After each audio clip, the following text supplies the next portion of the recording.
Victor Hale slammed the folder onto the glass table hard enough to crack it. "Find her," he said. "And if she talks, make sure she never talks again." His men didn't ask questions. They never did. Somewhere across Miami, a woman was waking up in a bed that wasn't hers, wearing a dress she didn't remember choosing, next to a man the entire city feared. And she had absolutely no idea that her name had already been signed on a death warrant. Well, if you've never watched one of my stories before, hit that subscribe button right now because this one will have you gripping your seat from beginning to end. Drop a like and tell me in the comments what city or country you're watching from. I want to see exactly how far this story travels. Now, let's begin. The first thing Elena Marquez noticed was the ceiling. It was too high, too white, the kind of ceiling that existed in buildings where regular people didn't live, the kind of ceiling that cost money just to look at. The second thing she noticed was the smell. Not her lavender soap, not the familiar mustiness of her second-floor apartment on Brickell Avenue where the AC unit rattled every time it rained. This was something else entirely. Cedar, leather, something dark and expensive that she couldn't name but immediately recognized. She had organized the purchase of that cologne herself. 3 Christmases ago. She'd spent 40 minutes on the phone with a boutique in Milan because Damien Valverde refused to wear anything that wasn't custom blended. She remembered rolling her eyes at the time, thinking, who needs a custom blended cologne? Thinking, this man's ego takes up more square footage than my apartment. She lay perfectly still for 4 seconds. Then she turned her head. Damien Valverde was lying 2 feet away from her, on his back, one arm resting across his chest, eyes closed. Still asleep, or pretending to be. With Damien, you could never fully tell. Even asleep, he looked like a man who controlled things. Elena sat up so fast the room tilted. She pressed one hand to her temple and one to the mattress to keep herself upright, and she took inventory with the desperate focus of someone trying to assess damage after a car accident. Her dress, the emerald green one she'd worn to the Valverde Company gala last night, was wrinkled but intact. Her heels were placed neatly beside the bed. Too neatly. Someone had placed them there deliberately. Her phone was on the nightstand. She snatched it. 11 missed calls, 7 from her mother. 2 from her friend Rosa, 1 from a number she didn't recognize, and a text from Rosa at 2:14 in the morning that read, "Elena, call me. I saw something on the security footage from the gala. I don't know what's happening, but call me." Elena stared at that text for a long time. Then the man beside her spoke. "You're going to hurt yourself if you keep sitting up that fast." His voice was the same as always, calm, unhurried, the kind of voice that had spent years learning how to say very heavy things like they weighed nothing at all. Elena turned slowly. Damien's eyes were open now, dark brown, almost black in the filtered morning light coming through the floor-to-ceiling windows. He was watching her with that expression she knew, the one that wasn't exactly cold, but wasn't warm either.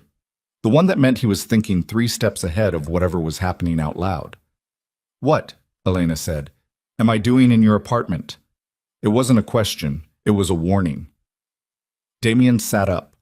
He was still dressed, she noticed, shirt slightly open at the collar, the jacket gone, but otherwise the same man she'd sat across from at the Valverde Industries gala less than 12 hours ago.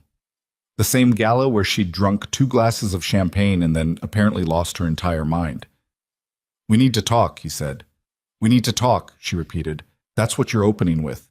We need to talk." "Elena, I need to know why I woke up in your bed, Damien." Her voice was steady. Impressively steady, she thought, given that her hands were shaking. "I need you to explain that to me very clearly, in very small words, right now." He reached for something on the nightstand on his side of the bed. A manila folder. He held it out to her without a word. She stared at it like it might bite her. Then she took it. Inside were 3 pages. The first was a standard civil marriage certificate, signed and filed with Miami-Dade County at 10:47 p.m. the previous evening. The second was a witness attestation. The third was a photograph, slightly blurred, clearly taken from security footage, but recognizable enough to make her stomach drop straight through the mattress. It was her. Standing in what appeared to be a small private room, smiling at something, holding a pen. Signing. That's not. She stopped, started again. That's not possible. The county clerk's office has a record, Damien said. He wasn't looking at the folder. He was looking at her. The ceremony was conducted by a licensed officiant. There were 2 witnesses. The documents are valid. I don't remember any of this. I know. Damien. She put the folder down on the mattress between them. Her voice had gone very quiet, which was never a good sign. The people who knew Elena Marquez well understood that when she got quiet, she was not calming down. She was focusing. Tell me exactly what happened last night. He was quiet for a moment. Not evasive. Damien was rarely evasive. He was organizing. She'd watched him do it 1,000 times in boardrooms and back offices and over the phone at midnight when a deal was falling apart. He organized his words the same way he organized everything else, with precision. The gala ended at 9, he said. You had champagne during the toast, and then again during the closing. You seemed fine. I thought you seemed fine. A pause. After the formal event, there was a private dinner for the senior staff. You were there. You had another glass. I remember the dinner. Do you remember what you said during the dinner? She opened her mouth, closed it. She remembered the dinner in pieces, the long table, Rosa sitting across from her, Damien at the head, the way he always was, someone giving a speech about the new contract they'd closed in Bogota. And then she remembered feeling suddenly completely exhausted. Not from alcohol, from years. From 3 years of sitting beside this man and knowing everything about his life and being present for none of it in the way that actually counted. She remembered thinking, I am so tired of being invisible. She did not remember saying it out loud. What did I say? She asked. Damien looked at her for a moment. Something moved across his face, so fast she almost missed it. Something that wasn't quite discomfort, but was adjacent to it. You said, he began carefully, that you had spent 3 years organizing my life and you were tired of being the person no one ever saw, that you deserved to be standing beside someone, not behind them. He paused. And then you looked at me and said that the only person you had ever wanted to stand beside was me. The silence that followed was extremely loud. I was drunk, Elena said. You were, he agreed. I didn't mean. You also said, Damien continued, still in that same measured tone, that if I had any decency at all, I would stop pretending I didn't know how you felt. He tilted his head slightly. That part was fairly direct. Elena pressed both hands to her face. And then what happened? She said through her palms. And then I made a decision. She dropped her hands and looked at him. His expression hadn't changed. The same steady, unreadable focus she'd watched him aim at hostile business partners and difficult negotiations, and apparently at the drunk confession of his personal secretary on what should have been a normal Thursday evening. You made a decision, she said. I called Father Mendez. He's a licensed officiant as well as a family friend. He came to the hotel. We used one of the private rooms. You signed the documents. I signed. She stood up. The room tilted again, but she stayed upright through sheer force of will. I signed legal marriage documents while I was drunk and you let me. You were not incapacitated, Damien said. He stood as well. He was taller than she was, Mal. She'd never spent much time being bothered by that, but right now, in this room, the height difference felt significant. You were emotional. There is a difference. You knew what you were signing. I did not know what I was signing. You read the document, Elena. You read every line. I watched you do it. That doesn't mean I understood. You asked if the filing would be same day. The clerk confirmed it. You said good. He paused. Those are not the words of someone who was unaware of what they were agreeing to. She turned away from him because she needed to not be looking at his face while she processed this. She walked to the window. Miami was already awake below her. The bay glittering, the highways filling with the early morning movement of a city that never fully stopped. She was married.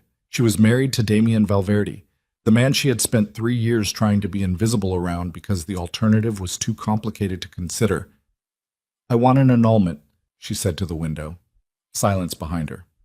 Elena? An annulment? She turned around. Today.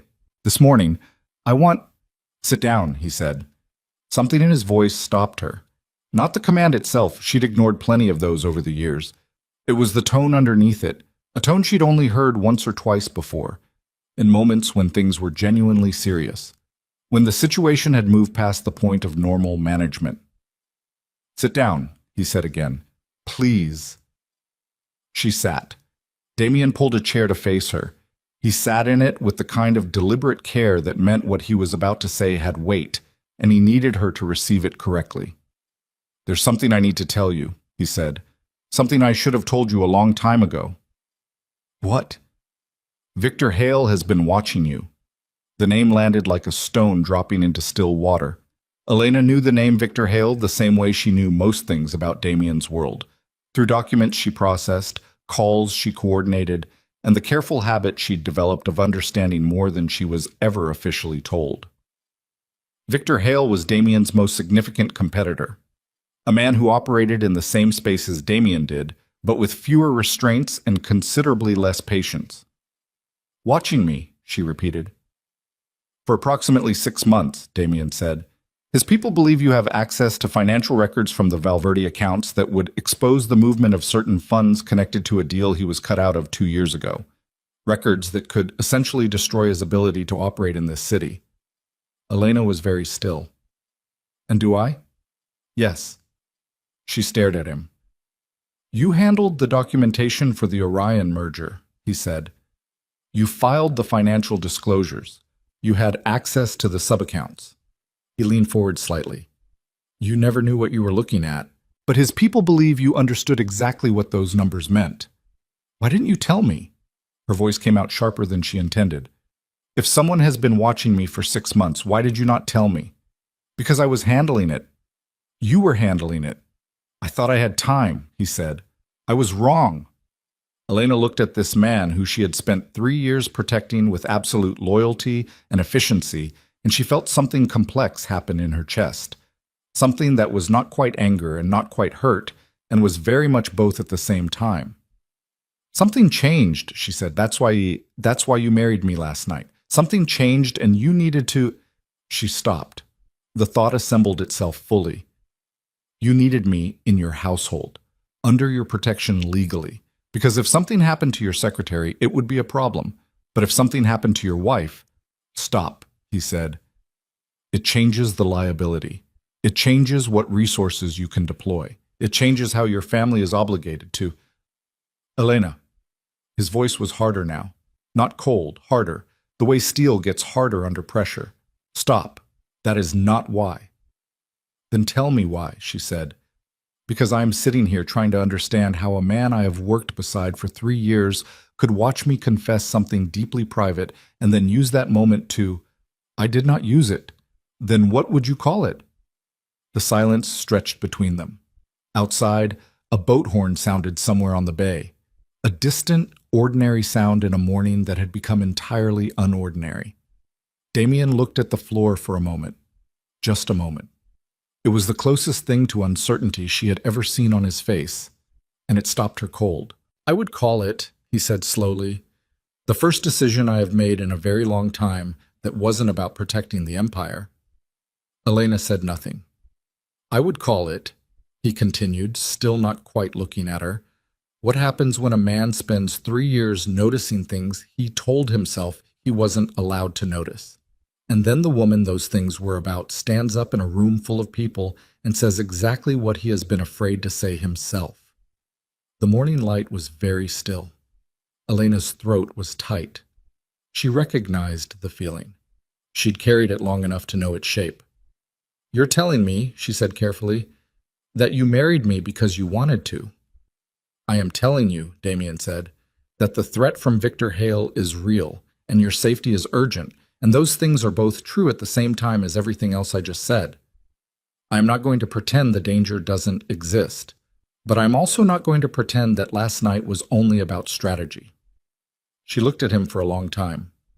This man who ran an empire, who made decisions that moved money and men across 3 states, who she had watched negotiate, intimidate, and outmaneuver people far more powerful than herself for the last 3 years, who remembered— she suddenly recalled this, a small, sharp fact— that she took her coffee with 1 sugar and no cream because she'd mentioned once, in passing, that she was trying to cut back on dairy, and he had told the kitchen staff without being asked, who had apparently spent 3 years noticing things he told himself he wasn't allowed to notice.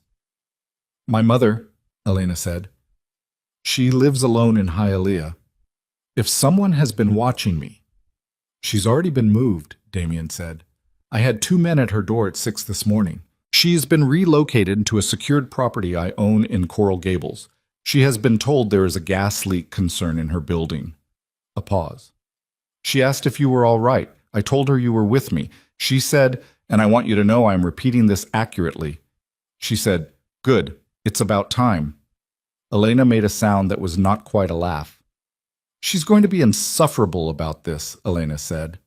"Probably," Damien agreed. Another silence, but a different kind.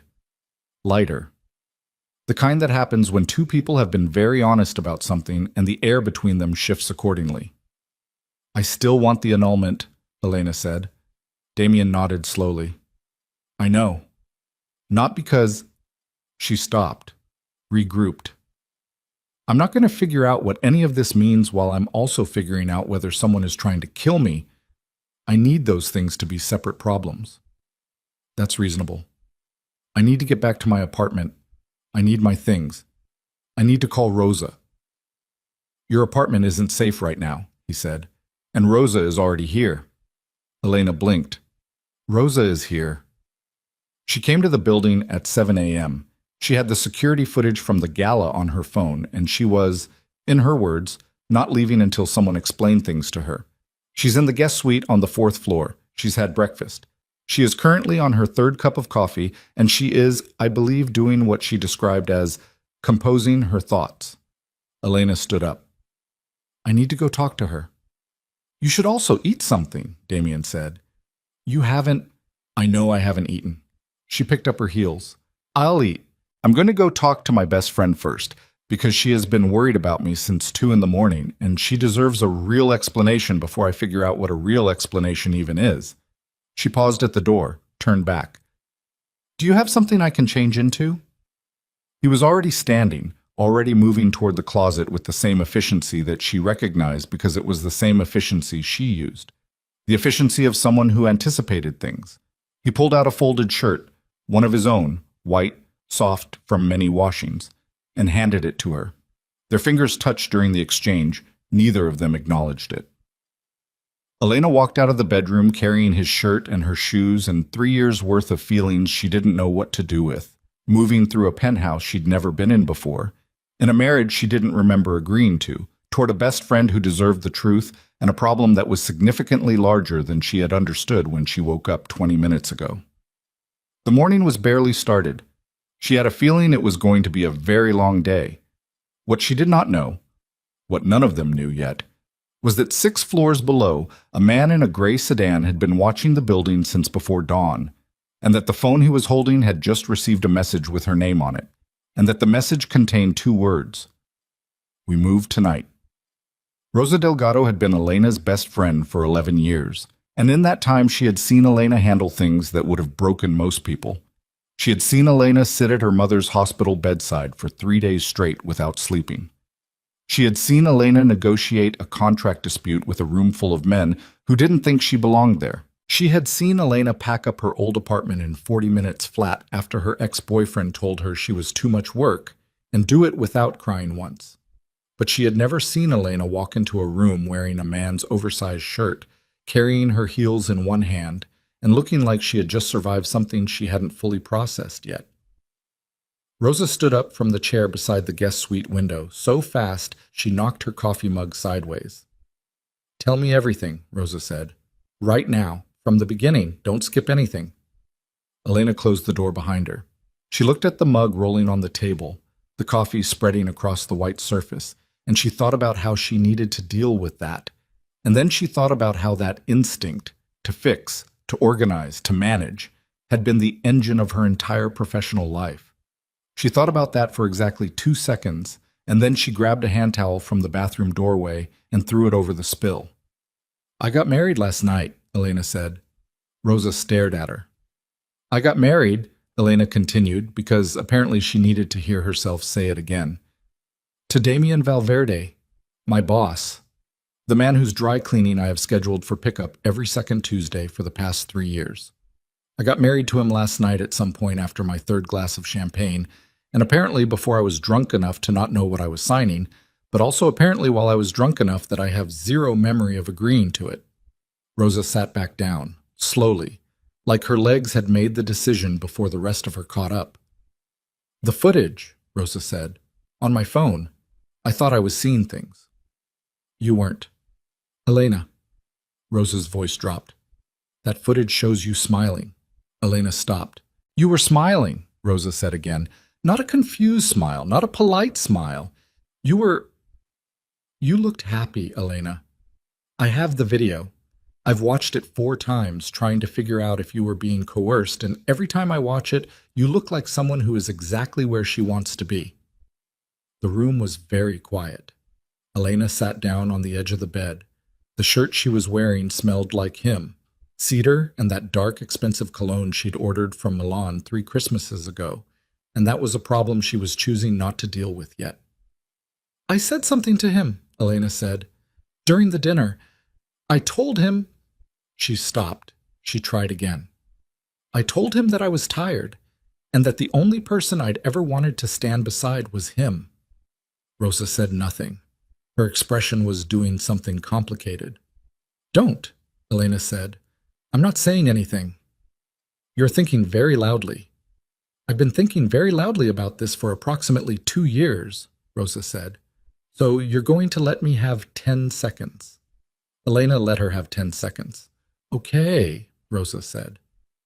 Okay, but Elena, there's something else. There's a reason I called you 11 times last night, and it wasn't just because of the footage. She reached for her phone, pulled up something, turned the screen toward Elena. After I saw the ceremony footage, I went back through the other cameras, the ones covering the parking structure and the exterior. Elena took the phone. The footage was time-stamped 11:23 p.m., roughly 30 minutes after the ceremony. Exterior camera facing the east entrance. A dark SUV, no plates. A man leaning against it, face partially obscured, talking into a phone. And beside him, close enough to be unmistakable, a woman Elena recognized immediately. Sandra Voss, Damien's head of legal operations. The woman who had been with the Valverde organization for 8 years. That's Sandra, Elena said. That's Sandra, Rosa confirmed. Standing outside a gala she was supposed to still be inside, talking to a man in a car with no license plates, 23 minutes after your marriage was filed. Elena looked at the image for a long time. Sandra Voss was meticulous, composed, and had always been professionally pleasant to Elena in the way that could mean either genuine warmth or calculated courtesy. She handled the organization's most sensitive legal matters. She knew more about the Valverde financial architecture than almost anyone. She also, Elena realized now, would have known about the Orion merger files. Send me this footage, Elena said. Already sent. Rosa paused. Elena, what is going on? And I mean, what is actually going on? Not the version where you woke up married to your boss, the underneath version. Elena looked at her best friend and made a decision. She told her everything. The whole story. Victor Hale, the financial documents, 6 months of surveillance, the reason Damien had moved her mother to Coral Gables at 6 in the morning. She told it fast and flat and without decoration, because there wasn't time for anything else, and Rosa had always been the kind of person who needed facts before she needed comfort. When Elena finished, Rosa was quiet for a moment, processing. So someone in Damien's own organization has been feeding Victor Hale information, Rosa said. That's what the footage suggests. And you are now legally married to the man those people are trying to destroy. Yes. And there are people watching this building. Apparently, Rosa looked at the window. At the Miami skyline beyond it, bright and indifferent. I want to go home, she said. I know. I'm not going to, she added, but I want to be clear that I want to. She picked up her coffee mug, now empty, the spill absorbed by the towel. What do we do? Before Elena could answer, the door opened. She had not heard a knock. There had not been one. Damien walked in, and he was not alone. Behind him was a man Elena recognized as Marco Reyes, the head of Valverde's private security, a quiet, broad-shouldered man in his 40s who moved like someone who had spent a significant portion of his life preparing for things to go wrong. Behind Marco was another man Elena didn't recognize, younger, tense. His eyes were already moving around the room before he fully entered it. Damien stopped when he saw Rosa. "Miss Delgado," he said, not unkindly, but with the specific tone he used when a situation had expanded beyond what he'd planned for. "Good morning." "It is not a good morning," Rosa said, with impressive composure, for someone who had been awake for what was probably 20 hours, and had just learned her best friend had accidentally married a man whose enemies wanted her dead. "But thank you for the breakfast." "We have a problem," Damien said. He was looking at Elena, not Rosa. He held something out, a tablet, a video pulled up and paused. "We need to look at this together." Elena recognized the footage immediately. It was the same exterior camera footage Rosa had sent her, the same parking structure, Sandra Voss and the dark SUV. "You already found this," Elena said. "My security team flagged it 40 minutes ago." He set the tablet down on the table. "I need to know if you saw anything last night, anything involving Sandra. Before the ceremony, after, any point during the evening." Elena thought back. She tried to separate what she actually remembered from what had been reconstructed through the footage Rosa showed her, because memory was unreliable enough without adding champagne and emotional upheaval to the mix. "She was at the dinner," Elena said. "She left early. I remember thinking it was unusual because she almost never leaves a formal event before Damien does." She stopped. Something else surfaced. "She asked me a question." "What question?" "She asked me if I'd finished filing the quarterly disclosures for the Orion accounts." Elena met Damien's eyes. "I told her I'd submitted everything digitally and the backup copies were on the server." A pause. "She asked me if there were physical copies." The silence that followed had a specific density to it. Marco shifted his weight slightly. The younger man in the doorway stopped looking around the room and started looking at Elena. "I told her no," Elena continued. "I said everything was digital, but that's not true." She kept her eyes on Damien. "You asked me to keep physical copies of all major merger documentation. 2 sets. One in the office safe, one off-site," Damien said, "in a storage unit in Doral, that you have me access monthly to update." She paused. "Sandra doesn't know about the off-site copies. Nobody in the office does except you and me." Marco spoke for the first time. "She reported to Hale that all documentation was digital," he said. "If Hale's people try to pull the server copies, they'll find them," Damien said. "But they won't find everything." He looked at Elena. "Sandra doesn't know what she doesn't have." "How long?" Elena asked. "How long do you think she's been working for him?" "I don't know yet." Damien's jaw was tight. Elena had learned to read that particular tension. It meant he was controlling something. Anger, most likely. Or the thing that lived underneath anger in people like Damien, which was the specific pain of being betrayed by someone trusted. 8 years, Elena said quietly. "Sandra has been with your family for 8 years." "I know." "Does your mother know?" Something crossed his face. "No, not yet." Elena was quiet for a moment. Then she said, "We can't tell Sandra we know. If we move on her too fast, Hale will know we found the leak, and he'll change his approach. We need to—" "Elena," Damien's voice had an edge to it, not sharp, a warning edge. "Let my team handle the security assessment." She looked at him. "I'm not one of your staff anymore," she said. It came out steady. "You made sure of that last night." The room had a charged stillness. Marco found something very interesting to look at on the far wall. Rosa took a slow sip of her empty coffee mug with great concentration. Damien looked at Elena for a moment with an expression she had no good name for. It was not the face he used in negotiations. It was not the face he used with his family. It was something else. Something with more surface area, more exposure. "You're right," he said. It was 2 words, 2 flat, simple words.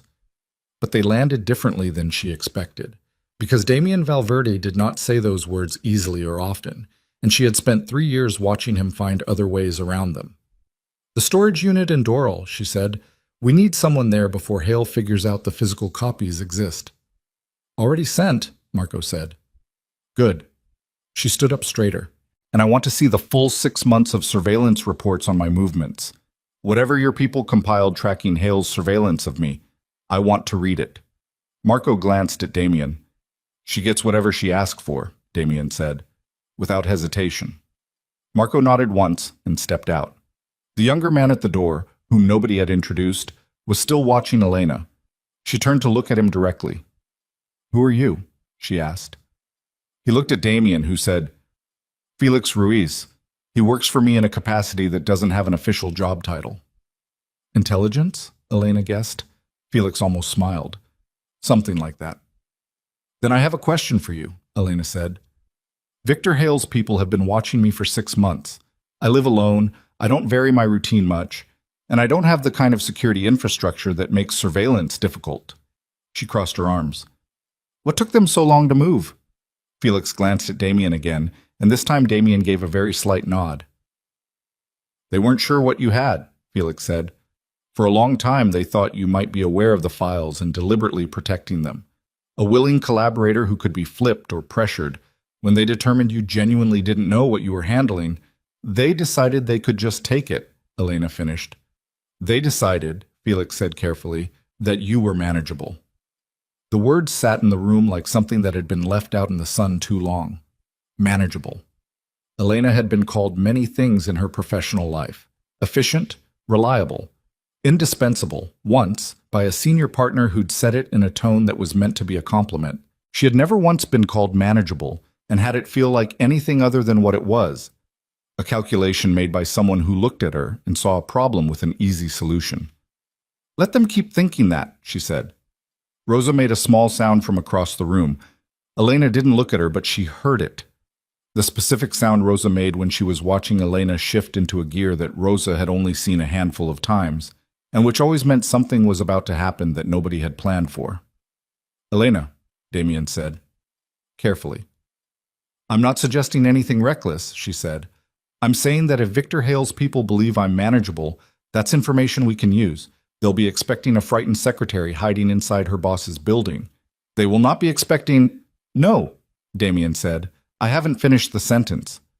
You were about to suggest putting yourself in a position where Hale's people could access you as a way of feeding them false information or drawing them into a controlled situation. He said it flatly. No. She turned to face him fully. How did you know that's what I was going to say? Because it's what I would do, he said. And you've been watching me work for 3 years. Another silence. A different kind from the ones before. This one had something almost like recognition in it. Two people who thought the same way, who had been in adjacent rooms for years, finally standing in the same space at the same time. It's a good idea, Felix said quietly. Damien looked at him. It is a good idea, Felix repeated, not backing down. If we move on Sandra too fast, Hale disappears and we're back to zero. But if we give Hale's people something to chase, something that seems like the missing documentation, we can control the timeline. We can pick the ground. She's not trained for field operations, Damien said. No, Elena said, but I know every financial document in that storage unit by heart. I know what the real files look like, and I know how to create something that looks real enough to move Hale's people without actually giving them anything. She paused. You need a body and a brain in that room, Damien. You have plenty of bodies. I'm the only brain who knows those files. Damien looked at her for a long moment. His jaw was still tight. She could see the cost of what he was considering in the set of his shoulders. The tension of a man who was used to being the one who walked into dangerous rooms, now looking at the only person in his orbit who understood the operational details well enough to be useful, and hating the math of it. If anything goes wrong, he started. I know what to do if something goes wrong, Elena said. I've been managing your crises for 3 years. I know your protocols better than half your security team. Managing documents is different from managing Damien. She said his name the way she'd said it 100 times in offices and over phones and through closed doors, calm, direct, cutting through to the point. Do you trust my competence or not? The question surprised him. She could see it. It was not a question he'd expected because it was not a question she'd ever asked before. For 3 years, she had simply demonstrated her competence and let him draw his own conclusions. She had never demanded acknowledgement of it, had never required him to say it out loud. He said it out loud now. Yes, he said, I trust your competence. Then let me work. He looked at the floor, a gesture she was beginning to understand meant he was accepting something he would have preferred to refuse. We do this with a full security detail. You are not alone in that building for a single minute. Agreed. And we do it in stages. Nothing moves until Felix and Marco have built a complete picture of Hale's current surveillance positions. Also agreed. And, he said, and his voice dropped slightly, you eat something first. Rosa made the sound again. Elena chose to continue not looking at her. Fine, Elena said. I'll eat something. What happened next moved fast, the way dangerous things tend to when they've been building for a long time. By noon, Marco's team had confirmed what Elena had suspected since she saw the storage unit footage. Hale's people had already sent someone to the Dora location. They'd arrived at 9 a.m., found the locks unchanged, and spent 40 minutes conducting what appeared to be a visual reconnaissance of the building exterior. They hadn't gone inside. Yet. By 2 in the afternoon, Felix had compiled a detailed file on Sandra Voss's movements over the past 6 months, and the picture it painted was methodical and deeply unsettling. Small things. Coffee meetings with people outside her usual professional circle. Encrypted messages sent from her personal phone during office hours. 3 separate occasions where she had accessed file areas her clearance level technically permitted, but her job function didn't require. 8 years. The woman had been patient for 8 years. Elena read the file twice at the kitchen table in Damien's penthouse, working through a plate of food she didn't taste because eating felt like an obstacle between her and the information, and she needed the information more than she needed lunch. Damien sat across from her. He was on a call. Low voice, clipped sentences, clearly dealing with the operational fallout of the morning. She could track his half of the conversation without trying. She had learned his shorthand the same way she'd learned everything else about him. By necessity, over time, without being asked. At 3:15, Rosa came to find her. I have to go, Rosa said. She was standing in the kitchen doorway with her bag over her shoulder and an expression that meant she had made a decision she wasn't entirely comfortable with but had committed to. I have to get back to my apartment and get to work. I have clients who... It's not safe, Elena said. I know. Rosa's voice was level. But I'm not the one they're watching. I'm not the one with the files. If I go back to my normal life and act like everything is normal, I'm the least useful target in this situation. She paused. Felix already gave me a number to call if anything feels wrong. Elena looked at her. When did you talk to Felix? About 40 minutes ago. A pause. He's thorough. I respect that. Elena stood up and walked to Rosa and hugged her. Rosa hugged back, the kind of hug that carried weight, that said things that couldn't be said quickly. You be careful, Rosa said into Elena's shoulder. And I mean physically careful, not just smart careful. I will. And Elena? Rosa pulled back. She was looking at her with 11 years of friendship arranged clearly on her face. That man looked at you 3 times during the conversation this morning without you noticing. Each time was when you were saying something that proved you were right. She picked up her bag again.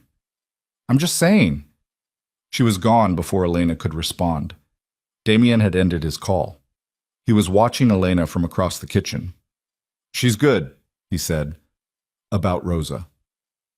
She's the best person I know, Elena said. She went back to the file. He went back to whatever fire he was managing. They sat across the table from each other in the particular silence of people who have learned how to occupy the same space productively.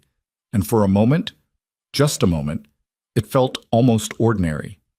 It was at 4:47 p.m. that Felix came into the kitchen with his phone in his hand and an expression that erased ordinary immediately. We have a problem, Felix said. Elena put down the file. The team at Doral, Felix said. They just called in. He looked at Damien, then back at Elena. The storage unit has already been accessed. Not today. Sometime in the last 72 hours, someone got inside. Elena's stomach dropped. The physical copies, still there, Felix said quickly. Everything accounted for. Whoever went in didn't take anything. He paused.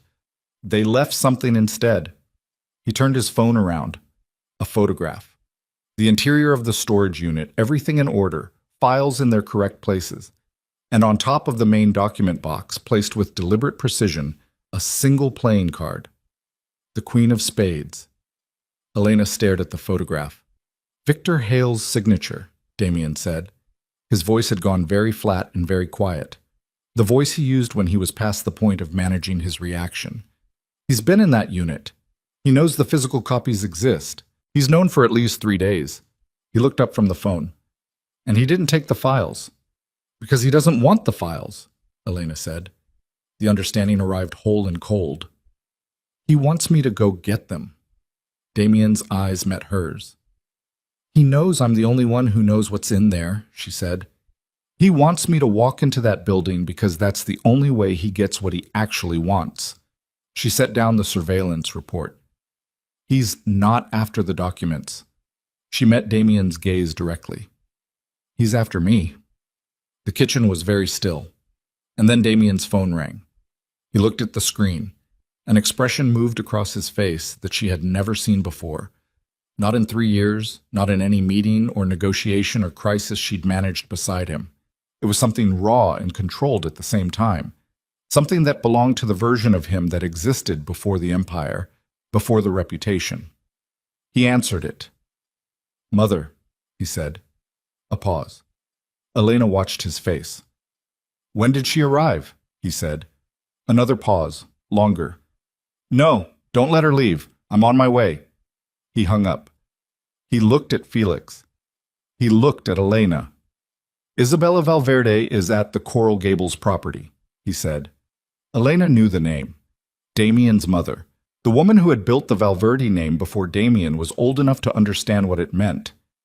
She's asking for Elena, Damien said. Elena felt the shift happen in the room, the way a temperature drops before a storm, the way pressure changes before something breaks. She knows about the marriage, Elena said. She knew before this morning. His voice was careful. She's been waiting to say something until she understood the situation. He looked at Elena steadily. What she wants to say to you, I cannot predict, but I want you to know, before you go in that room, that whatever she tells you about why this marriage happened, about what it means or doesn't mean, my answer to you this morning was true. Elena held his gaze for a moment. I know, she said. She didn't know why she said it. She hadn't decided to trust it yet.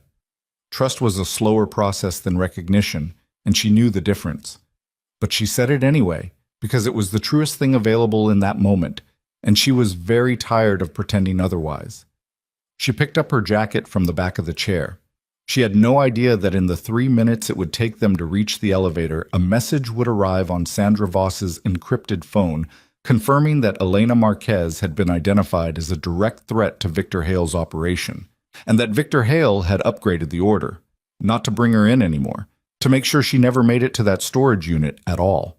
The Coral Gables property was not what Elena had expected. She had imagined something fortified, something that announced its own security. Gates, cameras positioned obviously, the kind of visible infrastructure that said this is a protected place. What she found instead was a Spanish-style house on a quiet street lined with old banyan trees, the kind of house that looked like someone's grandmother lived there, with terracotta roof tiles and a front garden that needed trimming and windows that were slightly too small for the facade. Everything about it was designed to look like nothing. She recognized the strategy immediately. It was the same strategy Damien used in business. The most dangerous things never announce themselves. Marco pulled the car into the side entrance. The drive from downtown had taken 22 minutes, and nobody had spoken for most of it. Damien sat beside her in the back seat with his phone in his hand, reading something, his jaw still carrying that particular tension she'd cataloged this morning. Felix was in the front passenger seat, watching the mirrors with the specific attentiveness of someone who had been trained to treat every route as a potential problem. Elena had spent the drive looking out the window and thinking about the Queen of Spades. Not the card itself, the decision it represented. Victor Hale had sent men into that storage unit 3 days ago. He'd had access to the physical documents for 72 hours and had taken nothing. He'd left a signal instead, a calling card designed to be found, designed to communicate something specific. I know where your secrets are. Now let's see what you do. It was a patience move, the kind made by someone who understood that people under pressure make mistakes, and that the best way to expose those mistakes was to apply pressure deliberately and then wait. She was still thinking about this when the car stopped and Marco opened her door and the smell of cut grass and salt air came in from outside, ordinary and incongruous, like the afternoon had not received the memo about what kind of day this was. The inside of the house was cool and quiet. Someone had set up a monitoring station in what had probably been a dining room. Two men Elena didn't know sitting in front of laptop screens, barely looking up when Damien entered. Her mother's overnight bag was visible through a doorway at the end of the hall, sitting on a made bed with the kind of careful placement that suggested someone had carried it in and set it down gently. Her mother was in the kitchen. Carmen Marquez was 63 years old, 5 feet 2 inches tall, and had been managing crises since before Elena was born. She had raised Elena alone after Elena's father left when Elena was 7, working 2 jobs for 4 years, and she had done it without ever once making Elena feel like a burden or a reason for complaint. She was the most pragmatic person Elena had ever known, and she showed love the same way she showed everything else, directly, without decoration, and occasionally in a way that felt slightly like being corrected. She was sitting at the kitchen table with a cup of tea, and when Elena walked in, she looked up and said, "You look terrible." "Thank you, Mom." "Sit down." Carmen pushed the chair across from her, out with one foot. "There's tea." "I don't need tea." "Sit down and have tea," Carmen said, in the tone that was not actually a suggestion. Elena sat down. Damien stopped in this kitchen doorway. Carmen looked at him with an expression that was entirely different from the one she'd used on Elena. Assessing, unhurried, the kind of look a woman gives a man when she has already decided what she thinks of him and is checking whether the evidence supports her conclusion. "You're taller than I expected," Carmen said. "Mrs. Marquez," Damien said. "Sit down," Carmen said. "Both of you. I've been sitting in this house for 5 hours, and nobody has told me anything real, and I would like to have a conversation with my daughter and her husband before whatever is happening continues to happen." Damien sat down without argument, which told Elena something. She wasn't sure what yet. Carmen poured tea. She did it with the unhurried precision of someone who understood that some conversations needed the ritual of ordinary things to anchor them.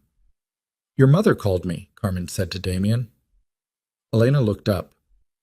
"Isabella Valverde called me this morning," Carmen continued calmly, "at approximately 7:30, before the men arrived at my door." She set the teapot down.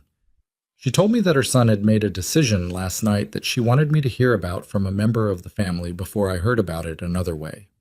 A pause. "She told me my daughter was safe, and that she would remain safe. And she told me that she hoped, given time, I would understand the circumstances." Elena looked at Damien. He was looking at his tea. "You told your mother," Elena said. "She found out," he said. "There's a difference." "Is there?" "The county filing is a public record," he said. "My family has people who monitor public records involving the Valverde name." A pause. "She found out within 2 hours of the filing." "And you didn't call her yourself?" He was quiet for a moment. "No." Carmen was watching this exchange with the expression of someone following a tennis match who already knows who's going to win. "She wants to meet you," Carmen said to Elena. "Isabella Valverde.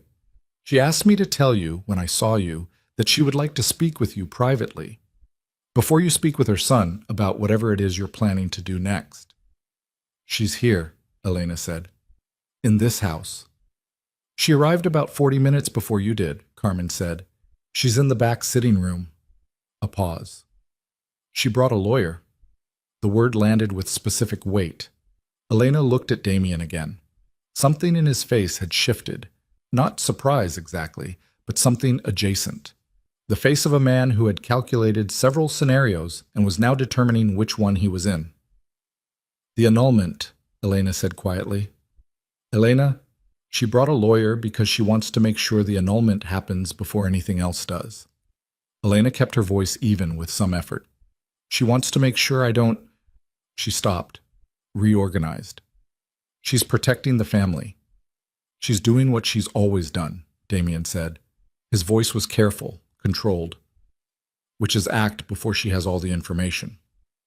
Maybe she has enough information, Elena said. Elena. His voice dropped. Not a command, a request. Let me handle my mother. Your mother brought a lawyer to a house where my mother is staying for her own safety, Elena said. I think I should probably be in that room. Carmen set down her teacup. I'll get more hot water, she said, and stood up and moved to the stove with the particular tact of a woman who understood when her presence was no longer the point. Elena stood. Damien stood with her. They walked down the hall together, not touching, not speaking, and it occurred to Elena that this was actually the most time she had spent in physical proximity to Damien Valverde in 3 years of working beside him.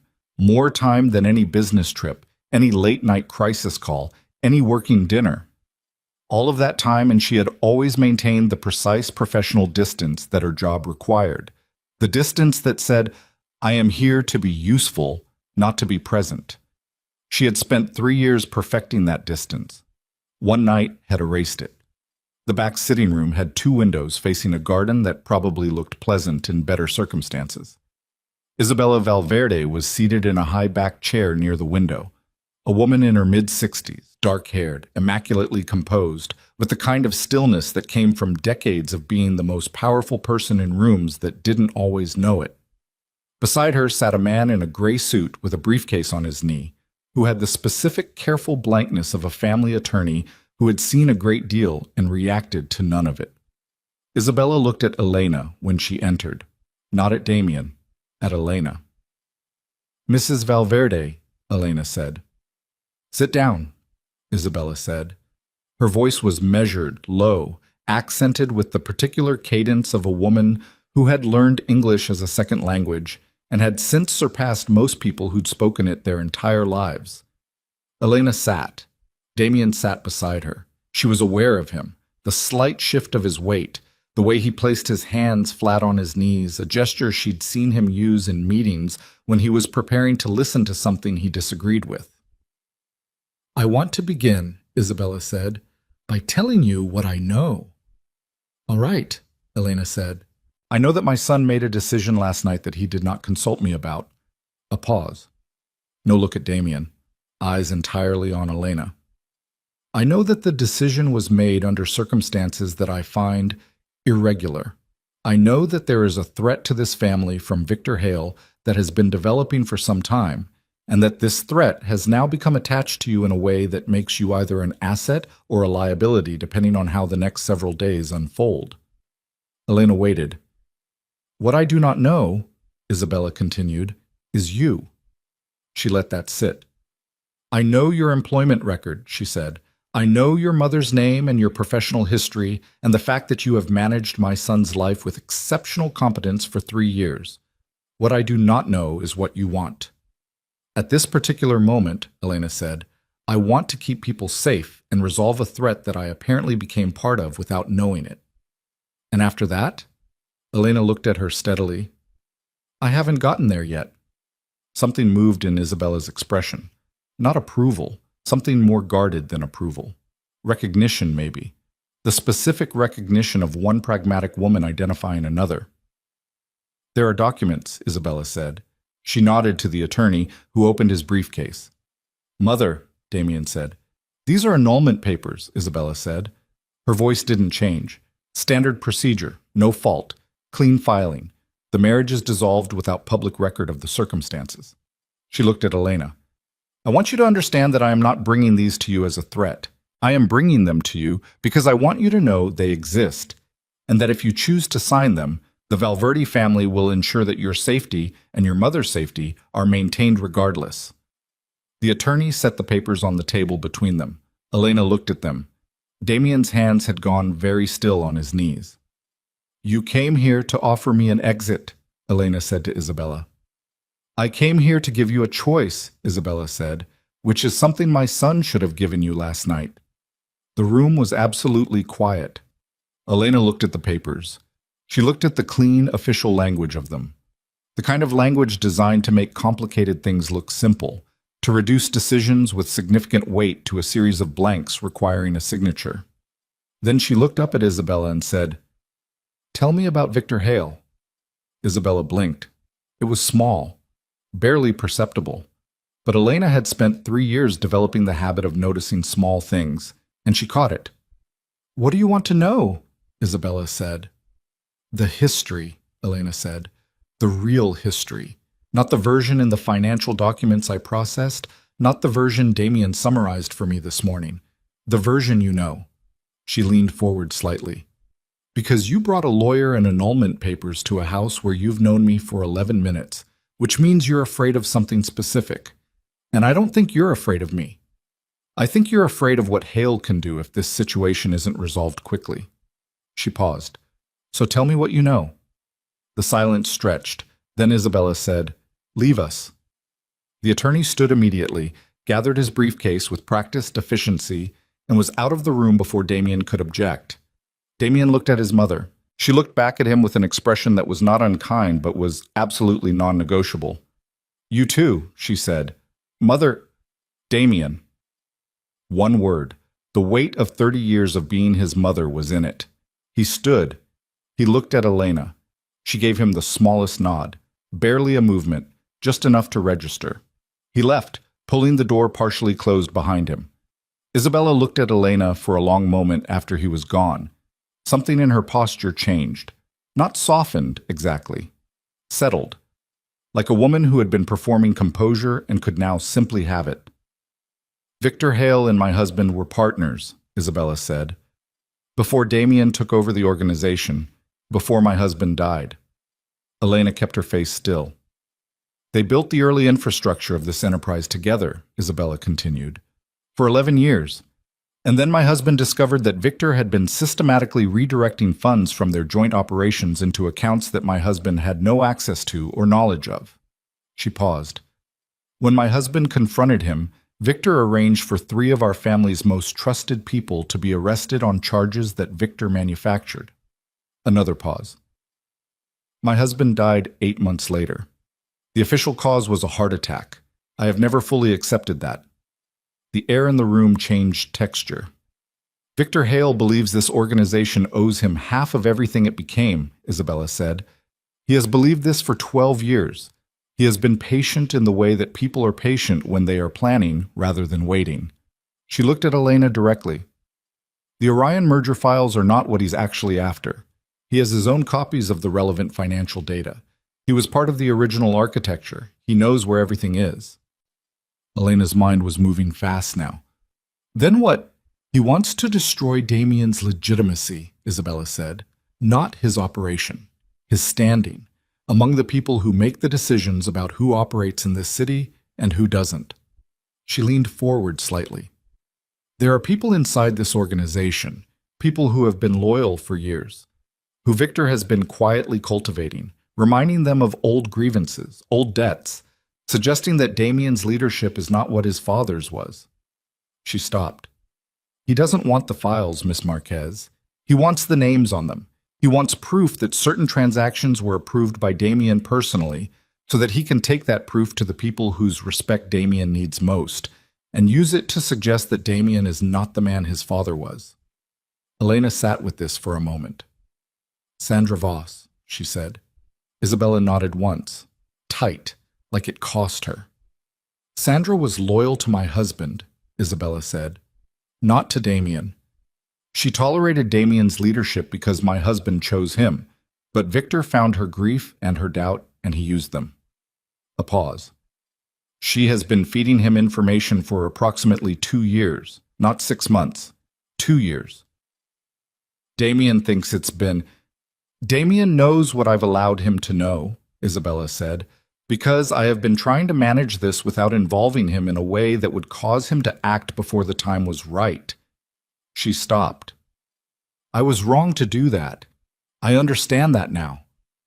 Elena looked at this woman, this composed, deliberate, iron-spined woman who had been carrying a secret war for 2 years inside her own organization while also burying her suspicions about her husband's death and watching her son build something he didn't fully know was already being dismantled. "You've been protecting him," Elena said. I've been making the same mistake everyone makes when they love someone, Isabella said, deciding what they can and can't handle. The statement landed with enough weight that neither of them spoke for a moment. Then Elena said, "What did Victor do 2 years ago that made Sandra turn?" Isabella was quiet for 3 seconds. 4. The kind of quiet that meant the answer was significant. He showed her a document, Isabella said. A record of a financial transaction from 11 years ago. A transaction that appeared to implicate my husband in the original diversion of funds. In Sandra's eyes, it suggested that the man she was loyal to was not the innocent party she believed him to be. A pause. The document is a fabrication. I know this because I know what my husband's records actually say. But Sandra believed it, and once she believed it, Victor had her. Where's the document now? Victor has it. He has been using it to keep Sandra compliant. If she stops cooperating, he releases it. It destroys my husband's name. Isabella's voice didn't shake, but it was very controlled in a way that suggested it was choosing not to. It destroys the story that this family has told about itself. Elena sat very still. The whole picture was assembling itself now, the real picture. Not the version she'd been given this morning, not the version visible in financial documents. The picture underneath. Victor Hale hadn't been building toward a single move. He'd been building toward a complete collapse. Financial, operational, and reputational, all at once, using people who were already inside. And at the center of his plan, apparently, was Elena. "Why me?" Elena said. "Specifically, why use me as the trigger?" Isabella looked at her. "Because you're the only person in this organization who has consistent access to Damien without being part of the power structure. You are not a threat, in Victor's assessment. You are not protected by the internal politics. You are manageable," Elena said. The word tasted worse the second time. "In his assessment," Isabella said, and something in her tone made it clear what she thought of Victor Hale's assessment. "The documents in the Doral storage unit," Elena said slowly. "The real ones. If someone with the right knowledge looked at them, someone who understood what the subaccount structures meant, they'd see the evidence that the transaction Sandra was shown was fabricated. They'd see the actual record of where the money moved and who authorized it." Isabella was very still. "That's what he's afraid of," Elena said. "Not that I'll protect the documents. He knows he can work around the documents eventually. He's afraid that I'll understand them." She looked at Isabella directly. "He's afraid that I'll figure out what they prove." "You already have," Isabella said quietly. The room was silent, and then Elena's phone vibrated on the table between them. A text from a number she didn't recognize, 5 words that made every hair on her arms stand up.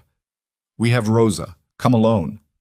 Elena picked up the phone with a hand that was not entirely steady. She read it again, 3 times, as though repetition might change what it said. Rosa had left the building 4 hours ago to go back to her apartment. She had Felix's number. She was supposed to be in her normal life, unremarkable, the least useful target in the situation. "We have Rosa. Come alone." Elena stood up. "What is it?" Isabella said. Sharp. Reading Elena's face. Elena showed her the phone without speaking. Isabella's composure did something Elena had not expected. It cracked. Just for a moment. Just long enough for something human and frightened to show through before the control came back. "Damien!" Isabella said, loudly, immediately. He came through the door fast enough that she understood he had not been far. Probably just outside. Probably listening for exactly this kind of sound in his mother's voice. He looked at Elena. She held out the phone. She watched him read it. She watched his face do the thing she'd seen it do once before today. Move through something in a space too fast and too private to fully follow, and come out the other side somewhere colder and more focused. "When did she leave?" he said. 4 hours ago, Elena said. "She took a car service back to her apartment. Felix gave her a contact number." "Felix!" Damien turned. Felix was already in the doorway. Damien held up the phone. Felix looked at it and reached for his own phone simultaneously. "I'm on it," Felix said, and was gone. Elena stood in the center of the room, and she felt something she had been holding at a controlled distance all day break through the control. Not panic. She did not have the luxury of panic, and she knew it. But something close. The specific terror of realizing that the people around you are in danger because of you. That your name on a document, your existence in a situation, has made someone who had nothing to do with this into a target. Rosa, who had watched Elena's back for 11 years. Rosa, who had come to this building at 7 in the morning because she was frightened for her friend. Rosa, who had sat across from her with a coffee mug and said, "You be careful," and that man looked at you 3 times this morning. "I have to go," Elena said. "You are not going anywhere alone," Damien said. The message is designed to get you into an uncontrolled position," Damien said. His voice was hard and fast. "Victor Hale does not want to negotiate. He wants you isolated." "I know that," Elena said. Her own voice had gone somewhere unfamiliar. Stripped down, no performance in it. "I know exactly what it is, and Rosa is still wherever he's put her because of me, and I am not going to sit in this house and—" "Elena." He stepped forward and put both hands on her shoulders, and the physical contact stopped her the way a sudden sound stops a person, not because it hurt, but because it was unexpected and immediate and real. "I know," he said. His voice was different now, too. The hardness still there, but something under it. "I know. We're going to get her back. I need you to trust me for the next 60 seconds and not make a unilateral decision." She looked at him, his hands on her shoulders, his face close, the distance she'd spent 3 years maintaining reduced to nothing. 60 seconds, she said. "Felix will have her location in 60 seconds, he said. He put a tracker on the car service app she used. If her phone is still on, Felix appeared in the doorway. "Phone is off," he said. "But the car service driver's GPS still logged the drop point. She made it home. He dropped her at her building at 4:22 p.m. He paused. "Her building has exterior cameras. I'm pulling the feed now." Another pause. 2 seconds. "Got her. 4:51 p.m. She came back out of the building. She was talking to someone on the sidewalk, a man. She knew him. She was smiling." He turned the phone around to show the still frame. "Recognize him?" Elena looked. The man on the sidewalk outside Rosa's building was someone she had met twice. Once at a Valverde Company event 18 months ago, and once in a brief introduction in the lobby of the Valverde Tower on a Tuesday morning when he'd been waiting for a meeting she'd scheduled. His name was Daniel Rice. He was Victor Hale's chief of operations. And Rosa had been smiling at him because Rosa, who knew none of this, who had been sent home to safety 4 hours ago, had no way of knowing who he was or what his presence on her sidewalk meant. Elena looked at the still frame for a long time. Then she looked at Damien. "She didn't know," Elena said. Her voice was steady, but the steadiness cost something. "She had no idea." "No," Damien said. "He's had her for over an hour," Elena said. "Yes." She turned to Felix. "What do we have? What do we actually have? Not what we're building toward. Not the long game plan. Right now, tonight, what can we move?" Felix looked at Damien. Damien nodded. 4 security personnel and vehicles within a 4-block radius of the financial district, Felix said. 2 at Doral, Marco, and 2 others here, and me. "And me," Elena said. "Elena." "And me," she said again, "because I am the only person in this building who knows what Victor Hale's people think I have, and I am the only person who can walk into a controlled exchange and make him believe he's getting what he wants." She looked at Damien. "You said this morning that you trust my competence." "I do." "Then trust it now." She picked up her phone. "I'm going to respond to this message. I'm going to tell them I'll come. And then we are going to make absolutely sure that when I walk into whatever room Victor Hale has prepared for this conversation, I am not walking in as the manageable secretary he's been underestimating for 6 months." She typed the response. Simple. 4 words. "Tell me where." "Tonight." She hit send before she could think better of it. The phone vibrated almost immediately. An address in the Wynwood district. A warehouse building she didn't recognize. A time, 10 p.m. And one final line that made the decision irreversible in a way that no amount of planning or strategy could undo.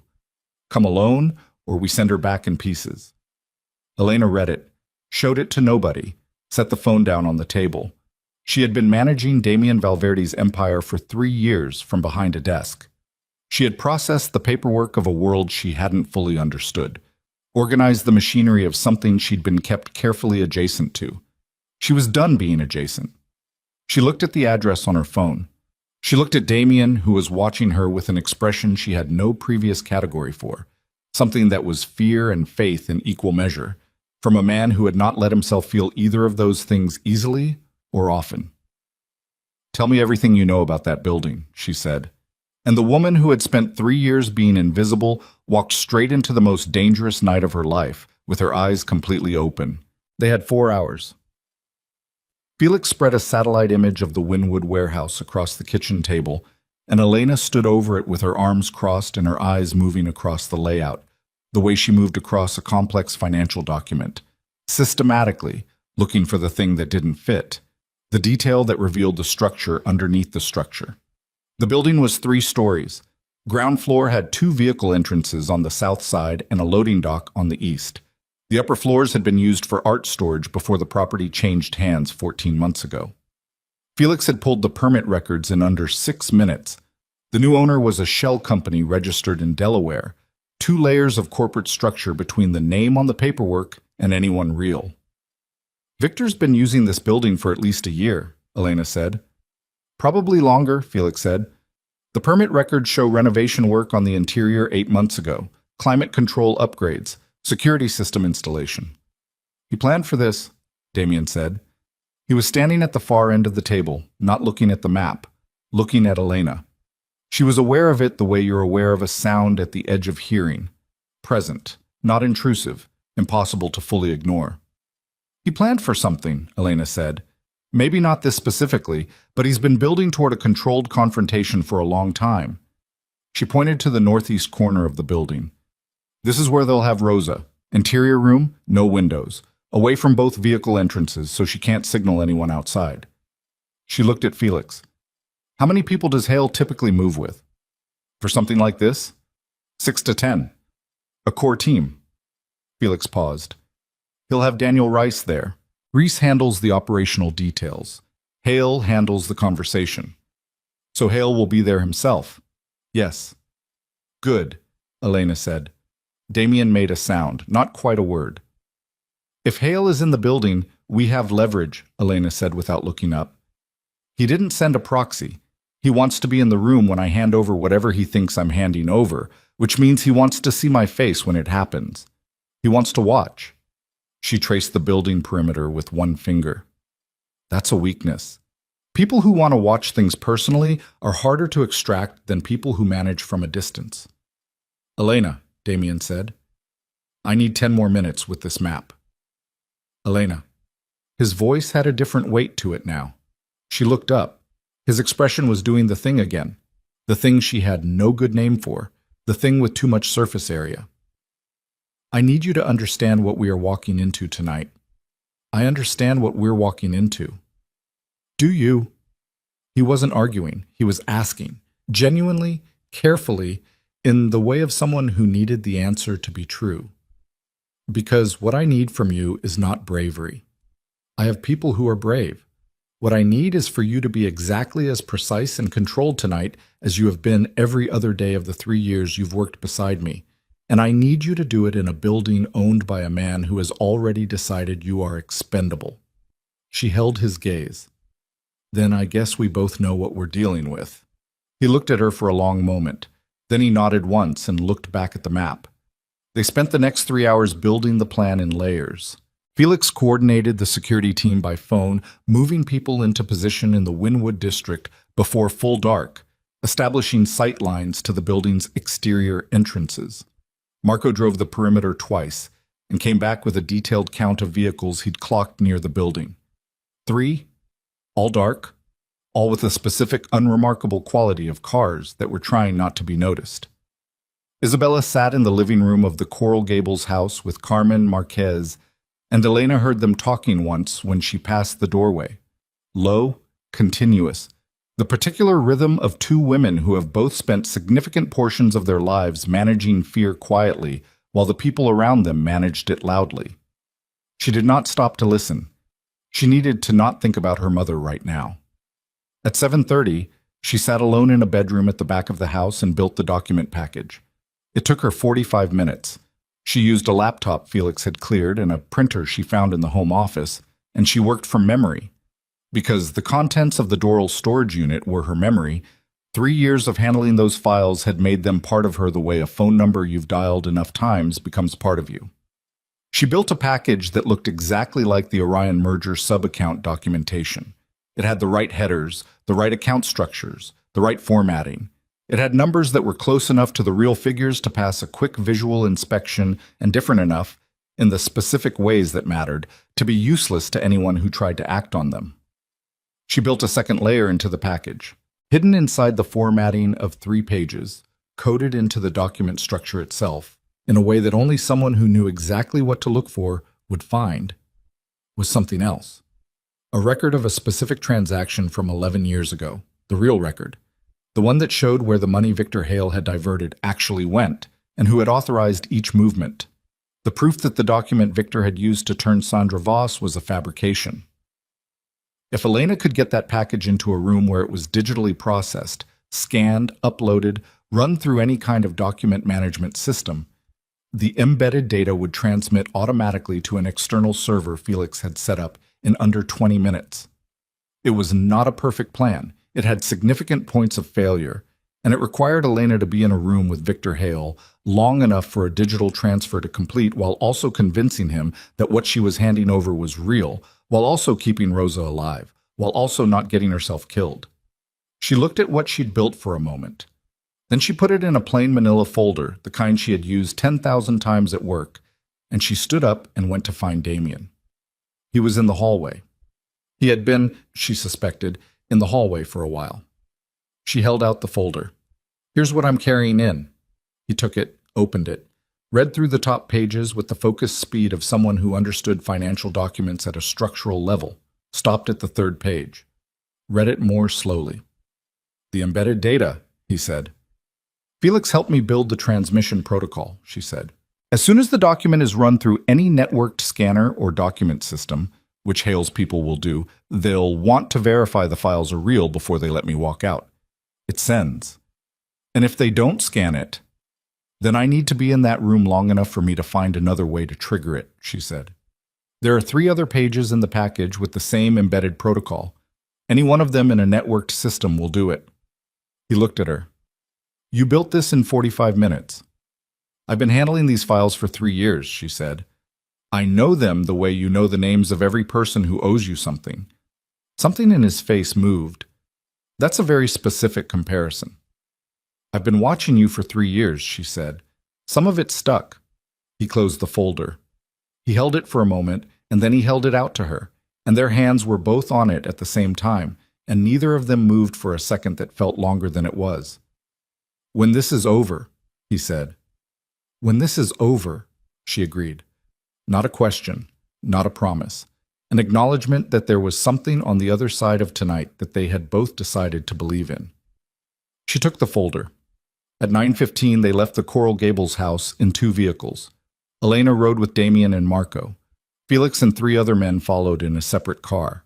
They drove through the Miami night in silence. The city lit up and entirely unaware.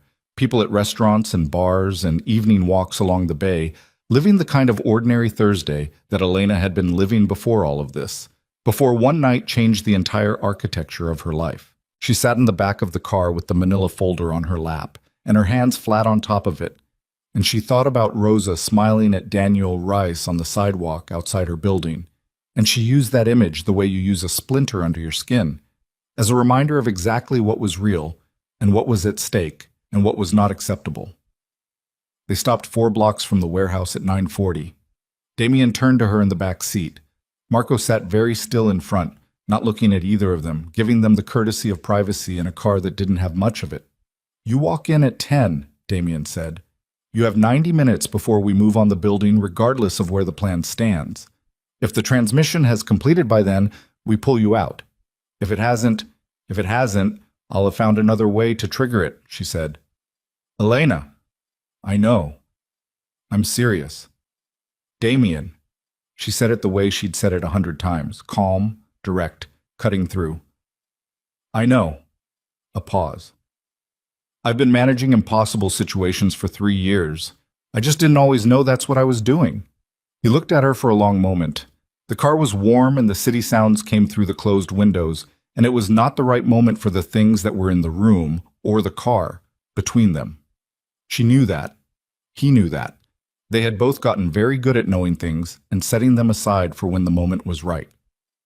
Come back, he said. 2 words. No decoration. I intend to, she said. She opened the door and got out into the Miami night. The walk to the warehouse took 6 minutes. She counted them. She was wearing dark slacks and a jacket and flat shoes she'd borrowed from the Coral Gables house. Sensible things, things she could move in. And she carried the manila folder under one arm and kept her pace even and her head up, and she thought about nothing except the next immediate thing. The next step. The next breath. The warehouse had a side entrance that someone had left unlocked. Deliberate. An invitation. She pushed it open and went in. The interior was vast and partially subdivided with temporary walls from the renovation work. Track lighting on the upper level threw everything below into a half-dark that kept the far corners invisible. She could smell industrial cleaner and under it something older. Machine oil, dust, the residue of a building that had been many things. 2 men appeared from her left before she'd taken 10 steps. Large, professional, no wasted movement.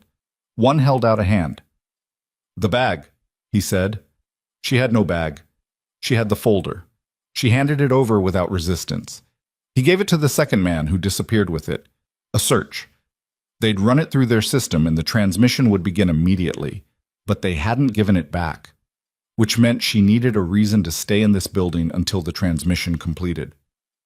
This way, the first man said. She followed him. They went up a half flight of stairs to a mezzanine level, a large open space that had been set up with the specific functional minimalism of a room that was intended to serve a purpose for a short time and then be vacated. A table, several chairs, lights positioned to illuminate the center of the space, and at the far end, 2 things. Rosa, seated in a chair with her hands zip-tied in front of her, wearing the same clothes she'd left in this morning, her face pale, but her jaw set in the specific expression of a woman who is furious rather than frightened and managing the furious with visible effort. And Victor Hale. He was not what Elena had imagined, which was itself informative. She had built a picture of him from documents and second-hand accounts, and that picture had been powerful, imposing, the way powerful men presented themselves when they wanted to be perceived as untouchable.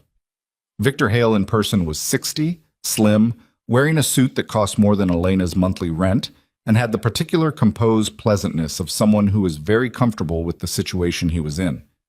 He looked like someone's well-off uncle. He looked like a man who attended charity functions and knew the right wines. He looked like a man who was used to winning. Miss Marquez, he said. His voice was mild, Eastern accented, measured. Thank you for coming. Elena looked at Rosa. Rosa looked back at her and mouthed 2 words. Elena couldn't quite read them. I'm okay, maybe, or I'm sorry, possibly both. Let her go, Elena said. Once we've confirmed the documents, Victor said, pleasantly, like this was a business exchange. My people are processing them now. Shouldn't be long. The documents are real, Elena said. I brought what you asked for. Of course. He gestured to a chair. Sit down. She sat.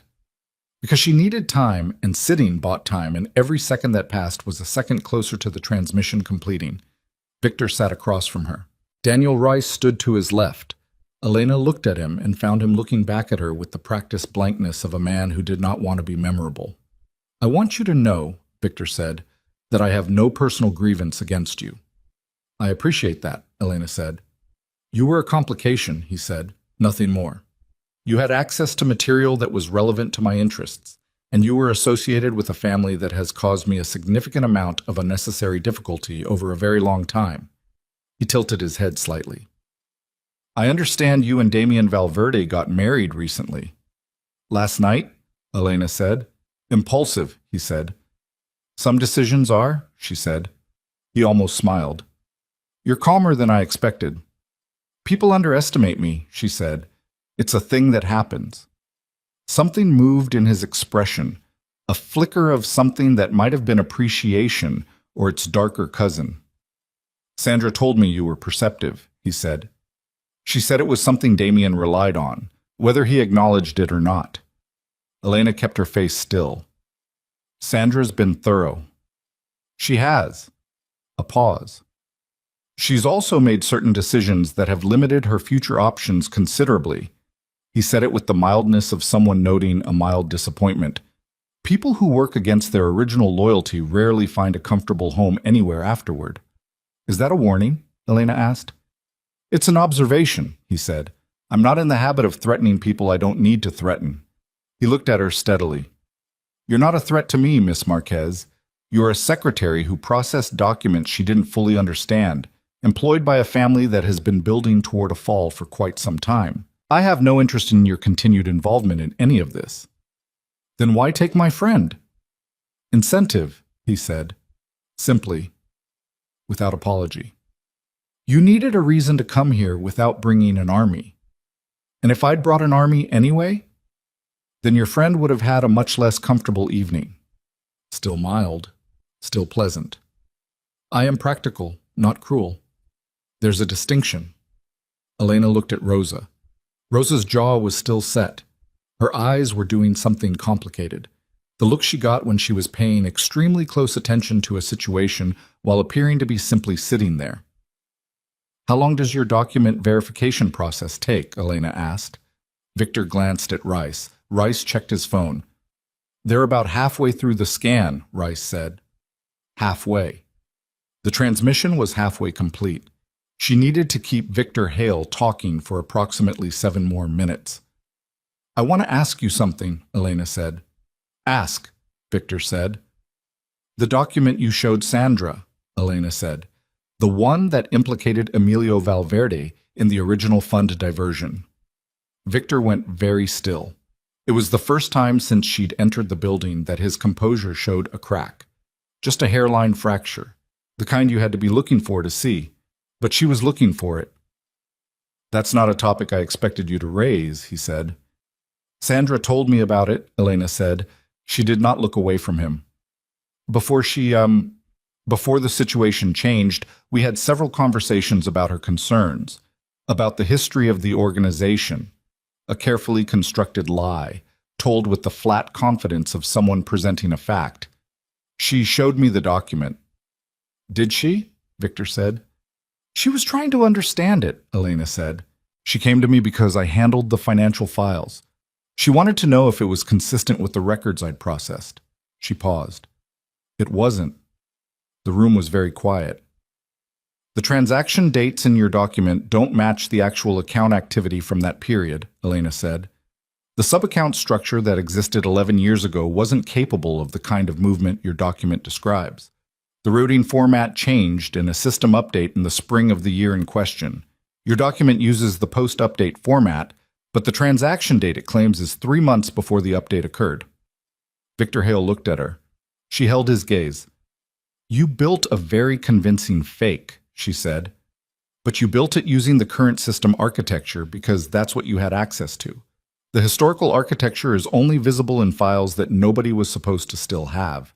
She paused. I have them. Where? He said.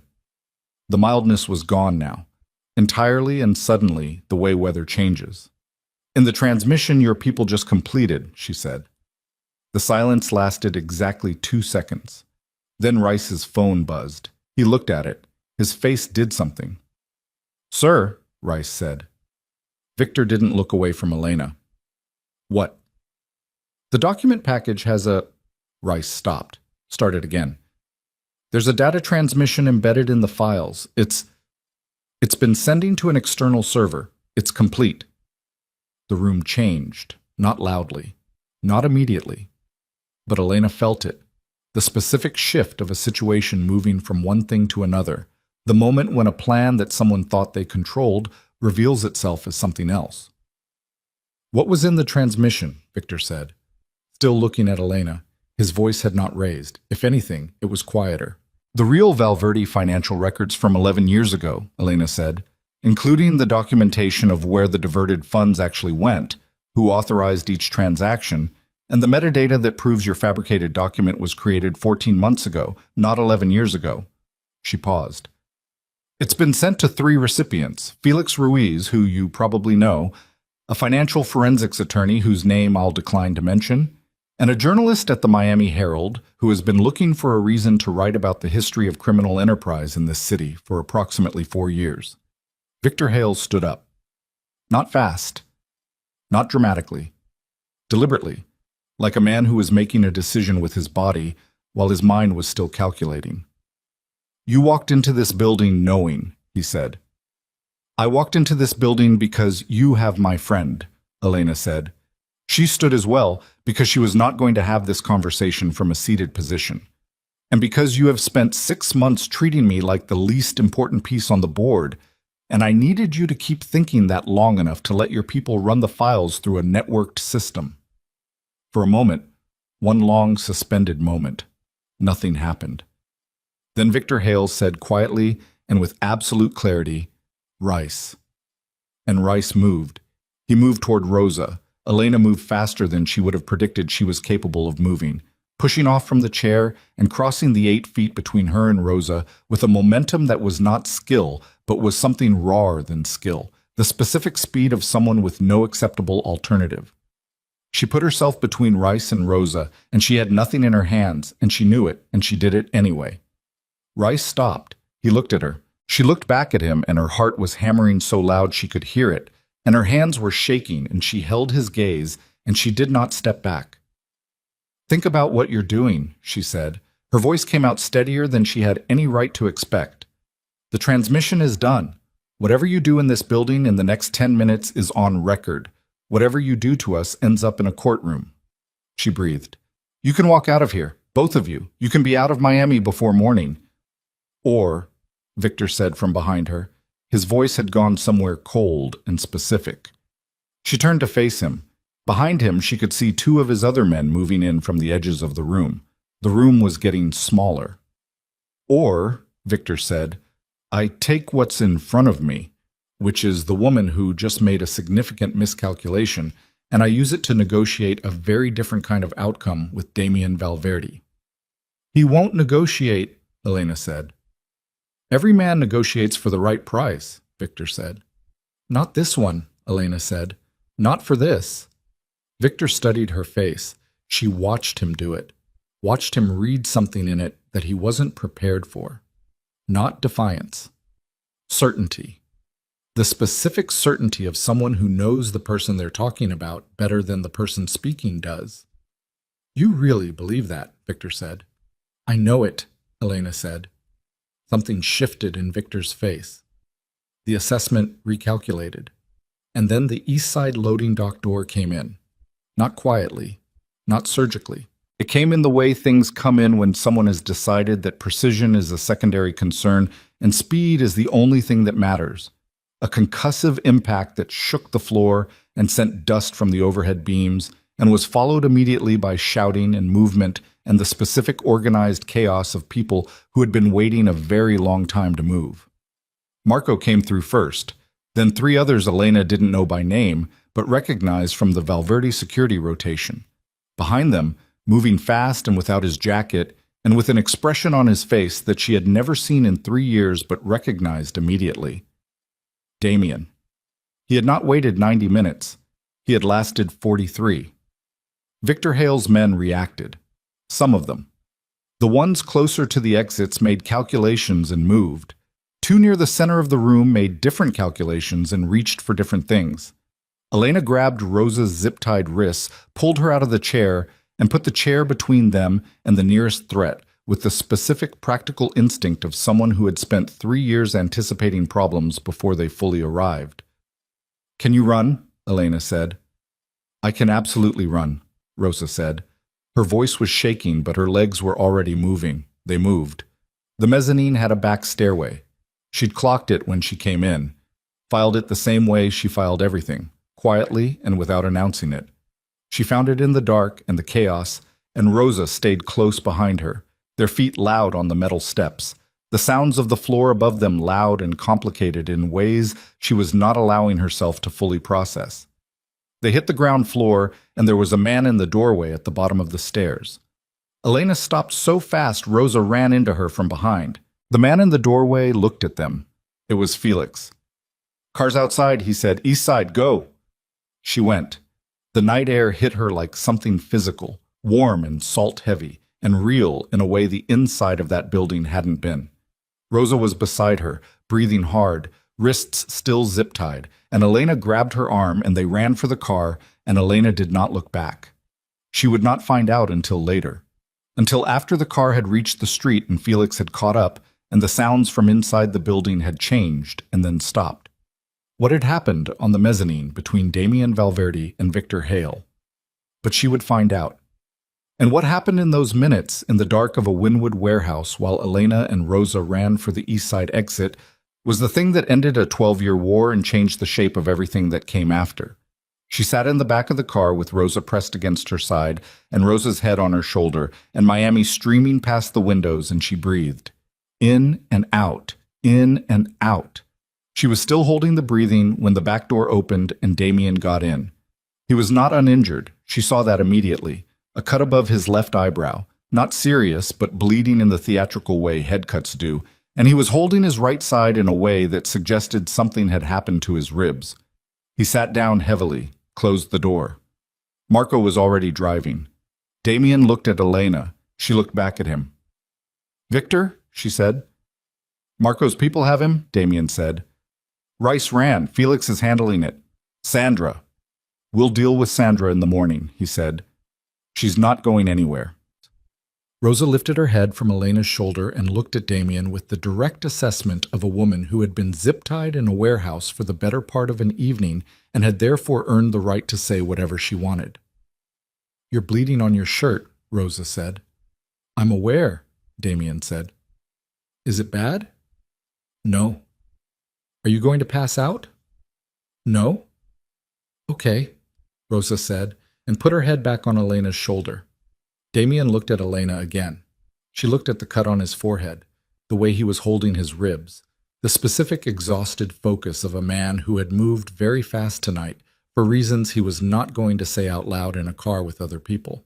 She reached into her jacket pocket and found a packet of tissues. A habit, 3 years of always having tissues, because Damien always needed them during allergy season and never remembered to carry them himself. She held them out. He looked at them. He looked at her. He took them.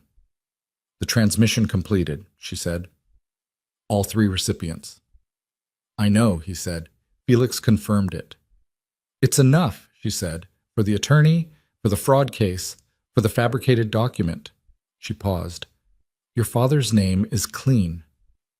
Something happened in Damien's face that she looked away from, because it was private, and she knew it, and she was not going to watch a man absorb something that personal in the back seat of a car at 11 p.m. with blood on his forehead and 3 other people present. She looked out the window instead. Miami moved past. The bay came into view briefly, lit up and indifferent, beautiful the way Miami always was at night, regardless of what was happening at street level. In the front seat, Marco spoke quietly into his phone. Rosa breathed slowly against Elena's shoulder, the specific breathing of someone who had been frightened for a long time and was finally allowing themselves to stop. And Elena sat in the dark of the moving car with the particular weight of someone who has done the thing, the specific, irreversible thing, and is now sitting with what it cost and what it changed and what comes next. What came next was the question, because the night was almost over. But the morning was going to require her to be a different kind of brave than the kind she'd used tonight, and she already knew it, and she was already, quietly, beginning to prepare for it. The hospital was not where Elena wanted to be at midnight, but the cut above Damien's eyebrow needed 4 stitches, and his ribs needed imaging, and she had learned enough about the man over 3 years to know that he would not go voluntarily unless someone made it inconvenient to refuse. She made it inconvenient to refuse. Marco drove. Rosa sat in the front, her wrists finally freed from the zip ties by a pocket knife Felix had produced with the casual efficiency of someone who carried pocket knives the way other people carried pens. She was quiet in a way that Elena recognized as the specific quiet of someone processing something large, holding it at a careful distance until they were somewhere safe enough to let it land fully. The emergency room at Jackson Memorial was what emergency rooms always were at midnight. loud in some corridors and deeply silent in others, the particular fluorescent light that made everyone look slightly worse than they were, the smell of antiseptic and old coffee, and the specific human exhaustion of a place where people arrived at their worst moments. A nurse led Damien to a bay without ceremony, the way medical people handled men who were bleeding but ambulatory, efficiently, without drama. Elena sat in the waiting area with Rosa. For a few minutes, neither of them said anything. Then Rosa said, "He sent his men in 43 minutes early." "I know." "The plan was 90 minutes." "I know." "That is not a man who made a strategic calculation," Rosa said. "That is a man who lasted 43 minutes and then couldn't stand it anymore." Elena looked at the floor. It was the same linoleum pattern she had seen in hospitals her entire life, endlessly reproducible, deliberately inoffensive. "Rosa," she said. "I'm just making an observation," Rosa said. "I know what you're doing." "I've been zip-tied to a chair for 6 hours," Rosa said. "I've earned the right to make observations." A pause.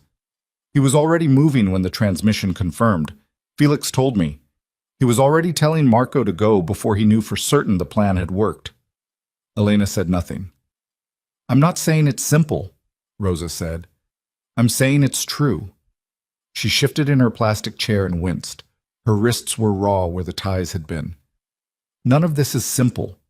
You woke up married to a man you've been quietly in love with for 3 years, someone tried to kill you, I got kidnapped, and a criminal enterprise has been dismantled in the span of about 18 hours.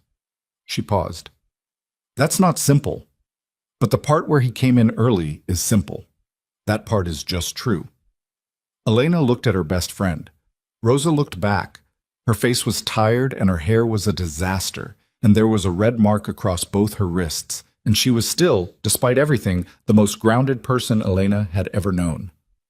"Are you okay?" Elena asked. Actually asked, not as a transitional question, but as the real thing. Rosa considered it honestly, the way Rosa did everything. "I was scared," she said. "Rice kept telling me nothing was going to happen to me if I stayed quiet, which is both reassuring and completely terrifying as a statement, because it means something would have happened if I hadn't stayed quiet." She looked at her wrists. "I stayed quiet." A pause. "I'm okay. I think I'll be okay. I'm going to need about 4 days and a very large amount of bad television." She looked back at Elena. "But I'm okay."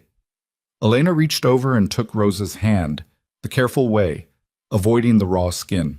They sat like that until the nurse came to tell Elena she could go back. Damien was in a hospital bay that had the institutional privacy of a curtain on a metal rail, technically separated from the rest of the room, practically not.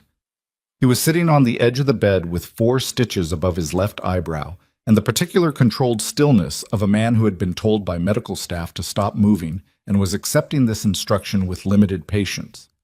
His shirt had been removed for the rib imaging. He was sitting in the examination light looking like a man who had walked through something and was still deciding what it had cost him. Elena came around the curtain and he looked up. She sat in the chair beside the bed without being asked. "Cracked," he said before she could ask. 2 ribs. Not broken. They want me to breathe carefully for 6 weeks, which is not a thing I know how to do." "You'll manage," she said. The doctor was very specific about the breathing. "I'll remind you." He looked at her steadily.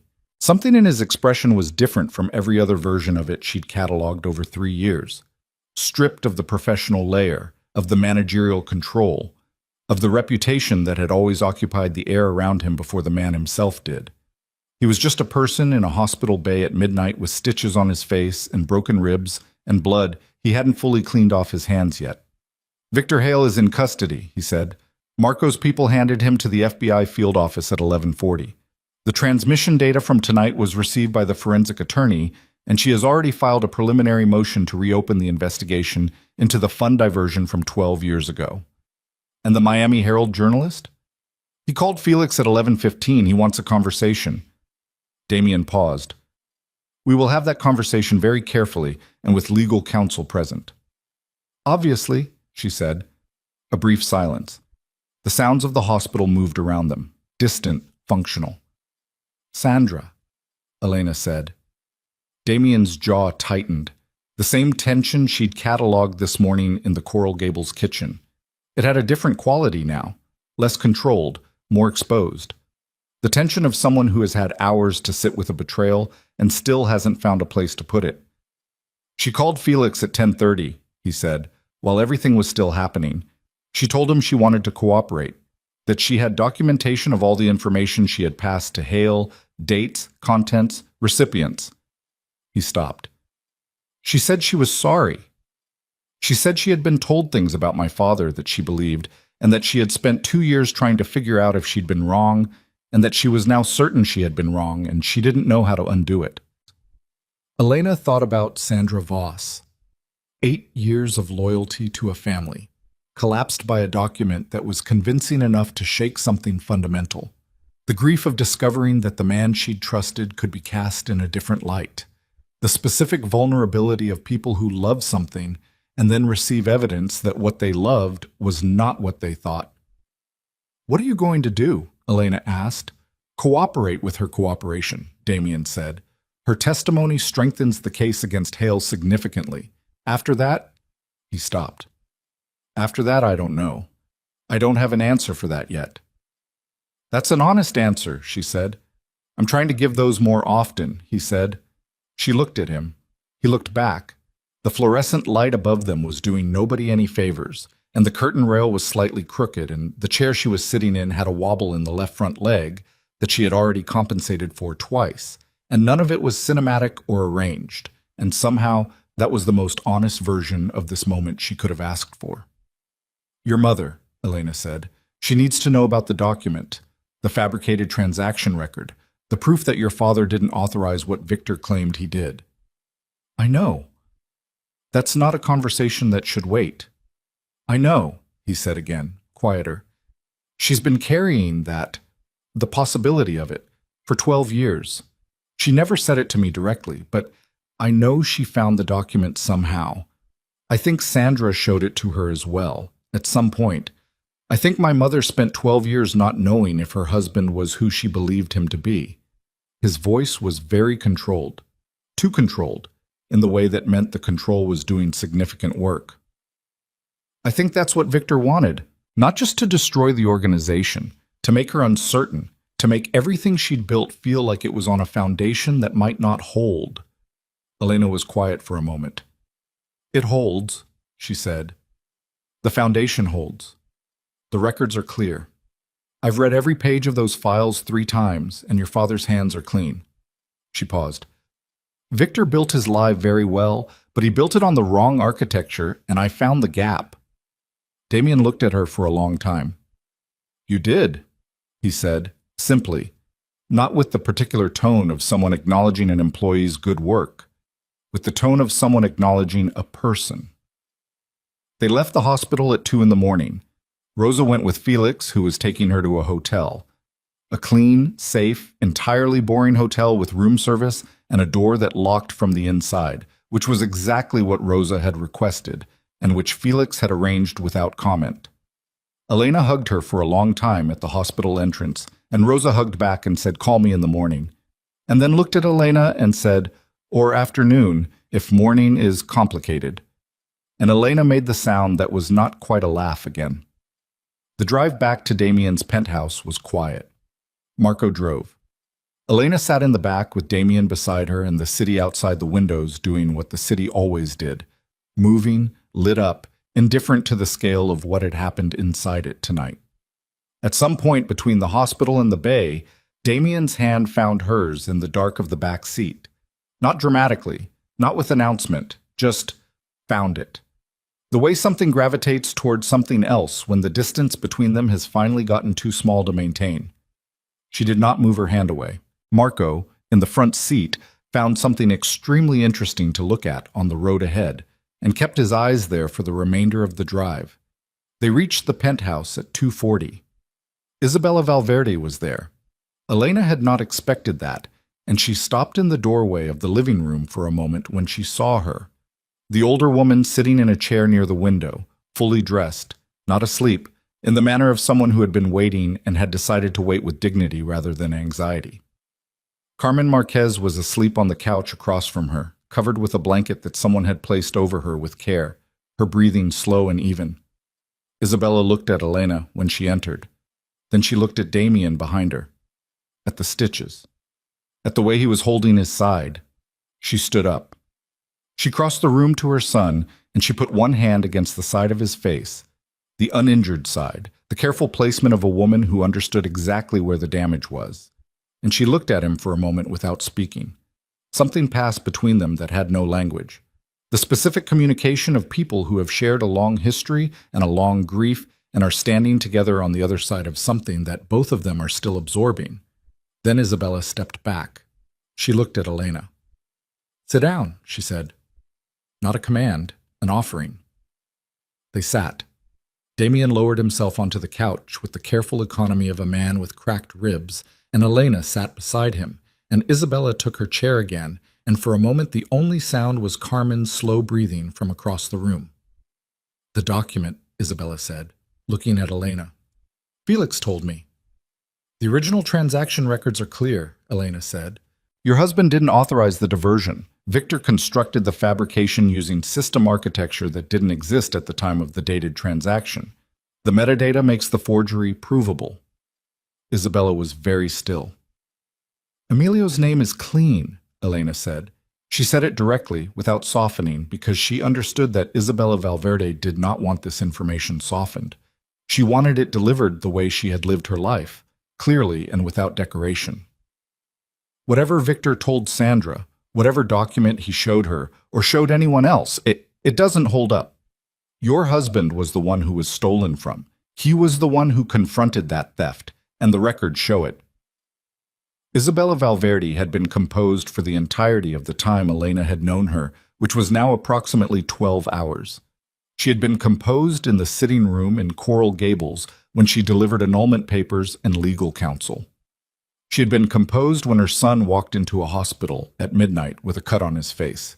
She had built composure into the architecture of how she existed in the world, the same way she had built everything else, deliberately, over a long time, because it was necessary.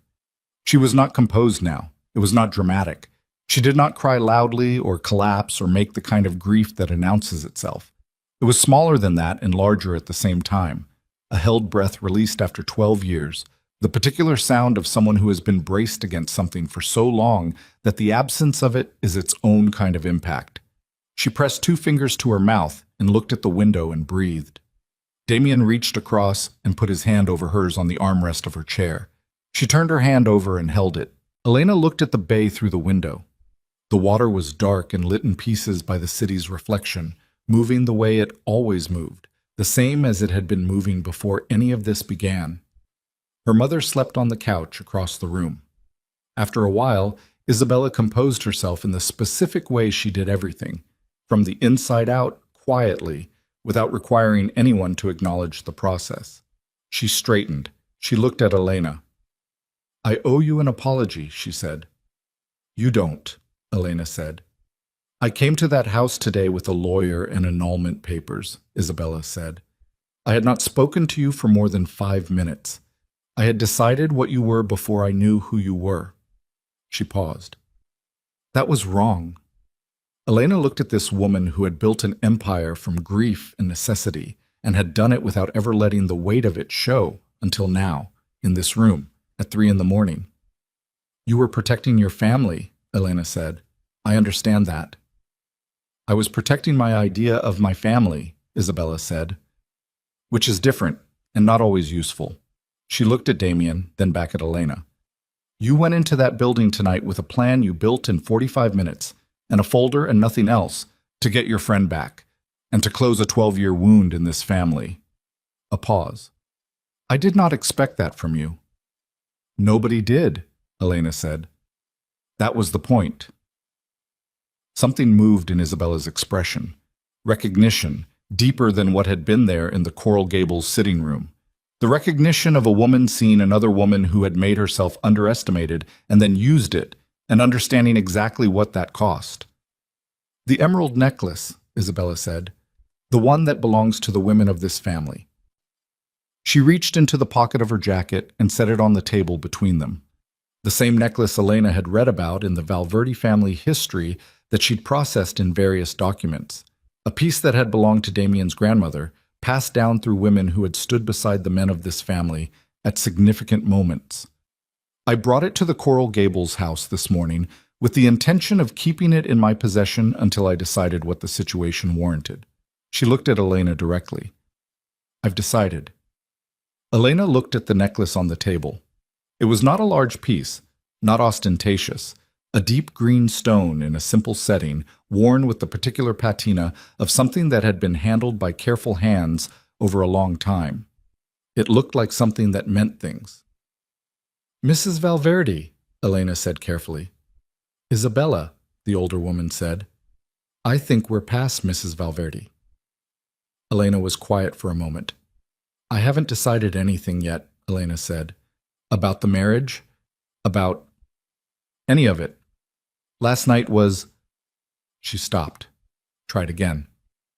I'm not the same person I was yesterday morning. I don't think any of us are. And I need some time to stand still and figure out what I actually want, as opposed to what circumstances have arranged around me. She paused. I think that's fair. It's more than fair, Isabella said. I'm not saying no, Elena said. She was not looking at Damien when she said this, but she was aware of him the way she was always aware of him, peripherally, completely. I'm saying I need to know that whatever comes next comes from something real, something I chose without a crisis attached to it. She looked at Isabella. And I think that's what your son deserves too. Not a decision made at 3 a.m. after someone tried to kill us. Isabella looked at her for a moment. Then she said, You know, my husband used to say that the most dangerous thing about a smart woman is that she always knows exactly what she's saying. Was that a compliment? Elena asked. From Emilio, everything was a compliment, Isabella said, and for the first time a small smile. Not performed, not managed, a real one, the kind that had a little grief in it and a little warmth, the mixture that comes from loving someone who is gone. She left an hour later. Quietly, without ceremony, the way she did most things. Carmen woke when the front door closed and sat up on the couch with the specific alert confusion of a woman who had been a light sleeper since Elena was 7 years old, and a single mother meant that every sound mattered. What time is it? Carmen said. Almost 4, Elena said. Carmen looked at her daughter. At the jacket she was still wearing, the flat shoes borrowed from someone else's house, the specific tired clarity of a face that had been through something. Are you hurt? Carmen said. No. Is he hurt? Carmen looked at Damien across the room. Cracked ribs, 4 stitches, Elena said. Carmen said, in the tone that meant she was collecting information rather than expressing judgment. She looked at the necklace on the table. She looked back at Elena. She said nothing. Mom, Elena said. I'm not saying anything, Carmen said. You're thinking loudly again. I'm always thinking loudly, Carmen said. You know this about me. She stood, folding the blanket someone had put over her with the automatic neatness of a woman who had been folding blankets her entire adult life. I'm going to bed. You should also go to bed. She looked at Damien one more time. You too. You look terrible. Thank you, Mrs. Marquez, Damien said. Carmen, she said, already walking toward the hallway. We're past Mrs. Marquez. The room was quiet after she left. The particular quiet of 4 a.m. in a city that had not stopped moving, the bay outside still dark and lit in pieces, the penthouse ceiling high and white, and too expensive for a regular person, which was something Elena had noticed this morning and was now noticing again in a different way. The same ceiling, different everything else. Damien was looking at the necklace on the table. I want to tell you something, he said. All right, she said. Last night, when you said what you said at the dinner, he stopped. The careful organizing pause. She knew it. Let him have it. I did not marry you because it was strategic. I want to be clear about that. Not because strategy wasn't present. The threat was real, and the legal protection is real, and I won't pretend otherwise. But that's not... He stopped again. The pause was longer this time. For 3 years, I watched you manage every difficult thing this organization threw at you. I watched you handle problems that would have broken people with twice your resources and twice your authority. I watched you do it without recognition, without complaint, without ever once asking for anything back. He looked at her directly. And I told myself that noticing that was a professional observation, that it was a slight pause. Efficient to appreciate an efficient person. Despite everything, something loosened in Elena's chest. That's a very Damien Valverde way to frame it, she said. I know, he said. It was a lie I told myself for 2 years. He looked at the necklace, then at her. When you stood up at that dinner and said what you said, I was not surprised by the content. I was surprised that you finally said it out loud, because I had spent a significant amount of time knowing what you felt and choosing to not acknowledge it because acknowledging it meant acknowledging what I felt.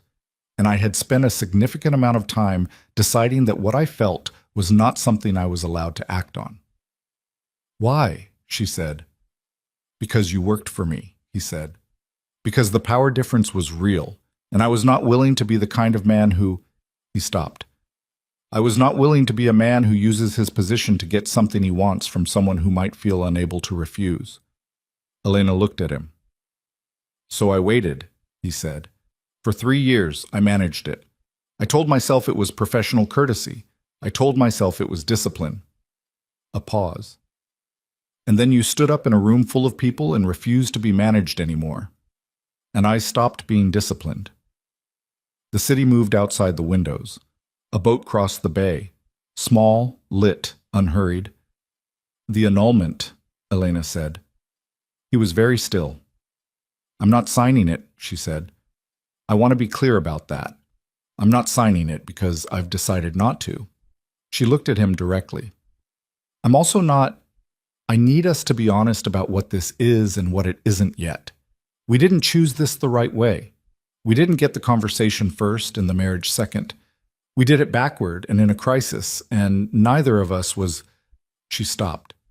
I need to know that there's time, that we can get to know each other as this, not as employer and employee, that I'm not just managing a new kind of situation. You have all the time you need, he said. And I want to keep working, she said. Not as your secretary. I don't think I can be your secretary anymore. That ship has genuinely sailed, but I know this organization better than most of the people in it, and I'm not willing to walk away from something I spent 3 years building just because the nature of my involvement changed. Something in his expression shifted. Not surprise exactly, more like a calibration. The look of someone finding that the thing they hoped for was more precisely the thing they hoped for than they'd allowed themselves to believe. What would you want to do? He said. Something with a title that reflects what I actually do, she said. Because what I actually do is not secretarial work. What I actually do is understand the whole picture when everyone else is focused on their piece of it. What I did tonight with those documents, that's not a skill that came from nowhere. It came from 3 years of being in every room and being treated like furniture, and I have no interest in being furniture anymore. No, he said, you won't be. A silence.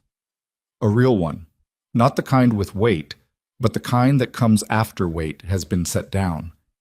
She reached across and picked up the necklace, held it in her palm. The stone was cool from sitting on the table, heavier than it looked. Your grandmother wore this, she said. My grandmother built the first legitimate business in this family, he said. The import company. The one that made everything else possible. She did it alone for 5 years before my grandfather understood what she was doing. He paused. Isabella gives it to women who understand what standing beside someone actually means. Elena looked at the necklace in her hand. She thought about the woman who had first worn it, a woman whose name she had seen only once, in a footnote of a Valverde family document she'd processed 14 months ago. A woman who had built something real and patient and permanent without anyone recognizing it until it was already done. She thought about 3 years of being in every room and being looked through. She thought about a drunk confession at a dinner that turned out to be true, and a marriage certificate filed at 10:47 p.m. on a Thursday that turned out to be the beginning of something instead of the end of something. She closed her fingers around the necklace. She did not put it on, not yet.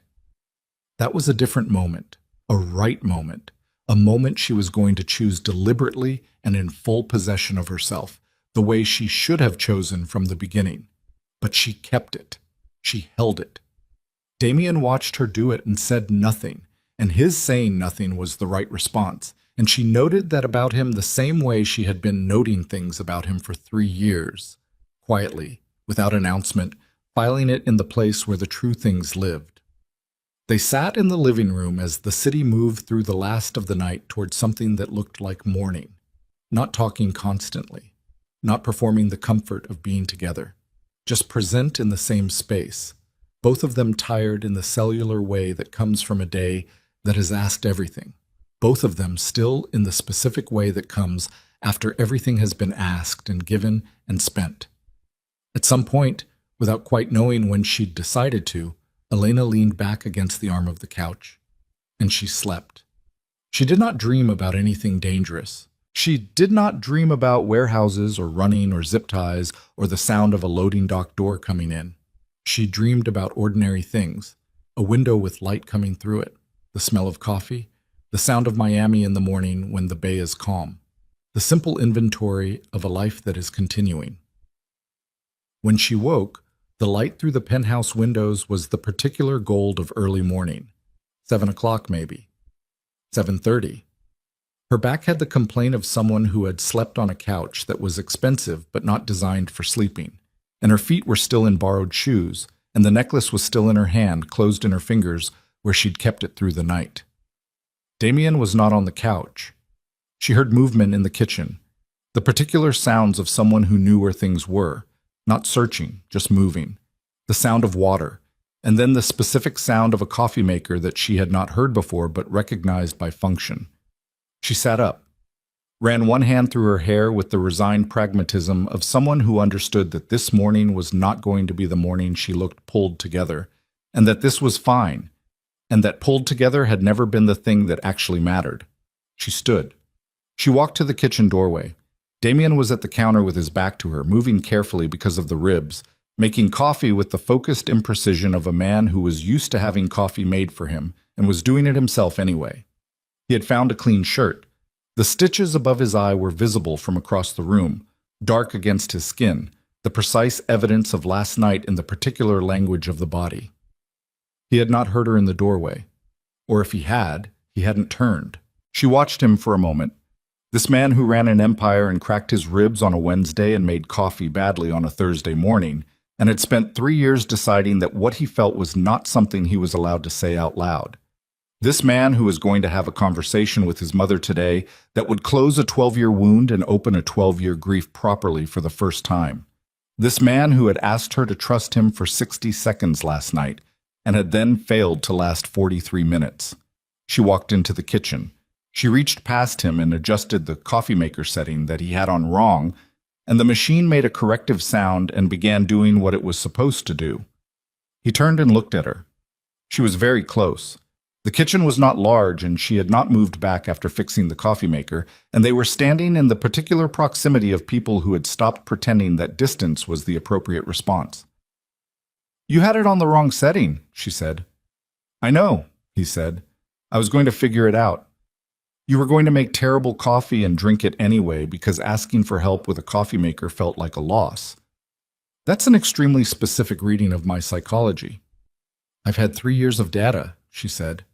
He looked at her. She looked back. The morning light was doing something generous to the room, the way morning light does when it has survived the particular quality of the night before it. "Elena," he said. "I know," she said. And because she knew, and because it was morning now, and because the crisis was over, and what remained was simply the two of them in a kitchen at 7:30 with coffee that was going to be correctly brewed, and a day that was going to be complicated in the ordinary ways rather than the dangerous ones. Because all of that was true, she reached up and put the necklace around her own neck. Not for him, not for Isabella, not for the family or the name or the history of women who had stood beside difficult men and built real things anyway. For herself. Because she had decided. Because deciding was the only thing that had ever actually been hers. The clasp caught.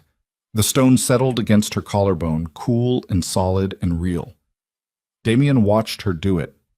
He did not say anything. He did not have to. She reached past him again and took down 2 mugs from the cabinet she'd correctly identified on her first try, because after 3 years of ordering his coffee and managing his schedule and knowing the layout of every Valverde property she'd ever filed a document for, she simply knew where things were. She poured the coffee that was now correctly made and handed him one and kept the other. "Your first meeting today," she said. "Is not until 10, he said. "I know, I scheduled it." A pause. "That's going to need to change, by the way. The scheduling, I'll train someone. It'll take about 3 months to get them properly calibrated, but it's manageable." "All right," he said. "And we need to talk to Felix today about the journalist, before he decides to go ahead without us." "Agreed. And you need to call your mother before 9. She'll be up by 7. "She's been up since 5, he said. "She doesn't sleep past 5. "Then call her now," Elena said. "She's been waiting 12 years for what you have to tell her. Don't make her wait until 9. He looked at her. Something in his face was the simplest version of itself she had ever seen. All the management stripped away, all the reputation and the calculation, and the weight of what it meant to be the person everyone needed him to be. Just a man in a kitchen in the morning who had loved someone quietly for too long and had finally stopped being quiet about it. "Okay," he said. He set down his coffee. He reached for his phone. She took her mug and walked to the window. Miami was fully awake now.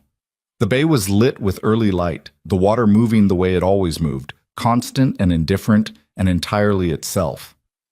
Somewhere across the city, Rosa was sleeping in a boring hotel room with room service and a locked door.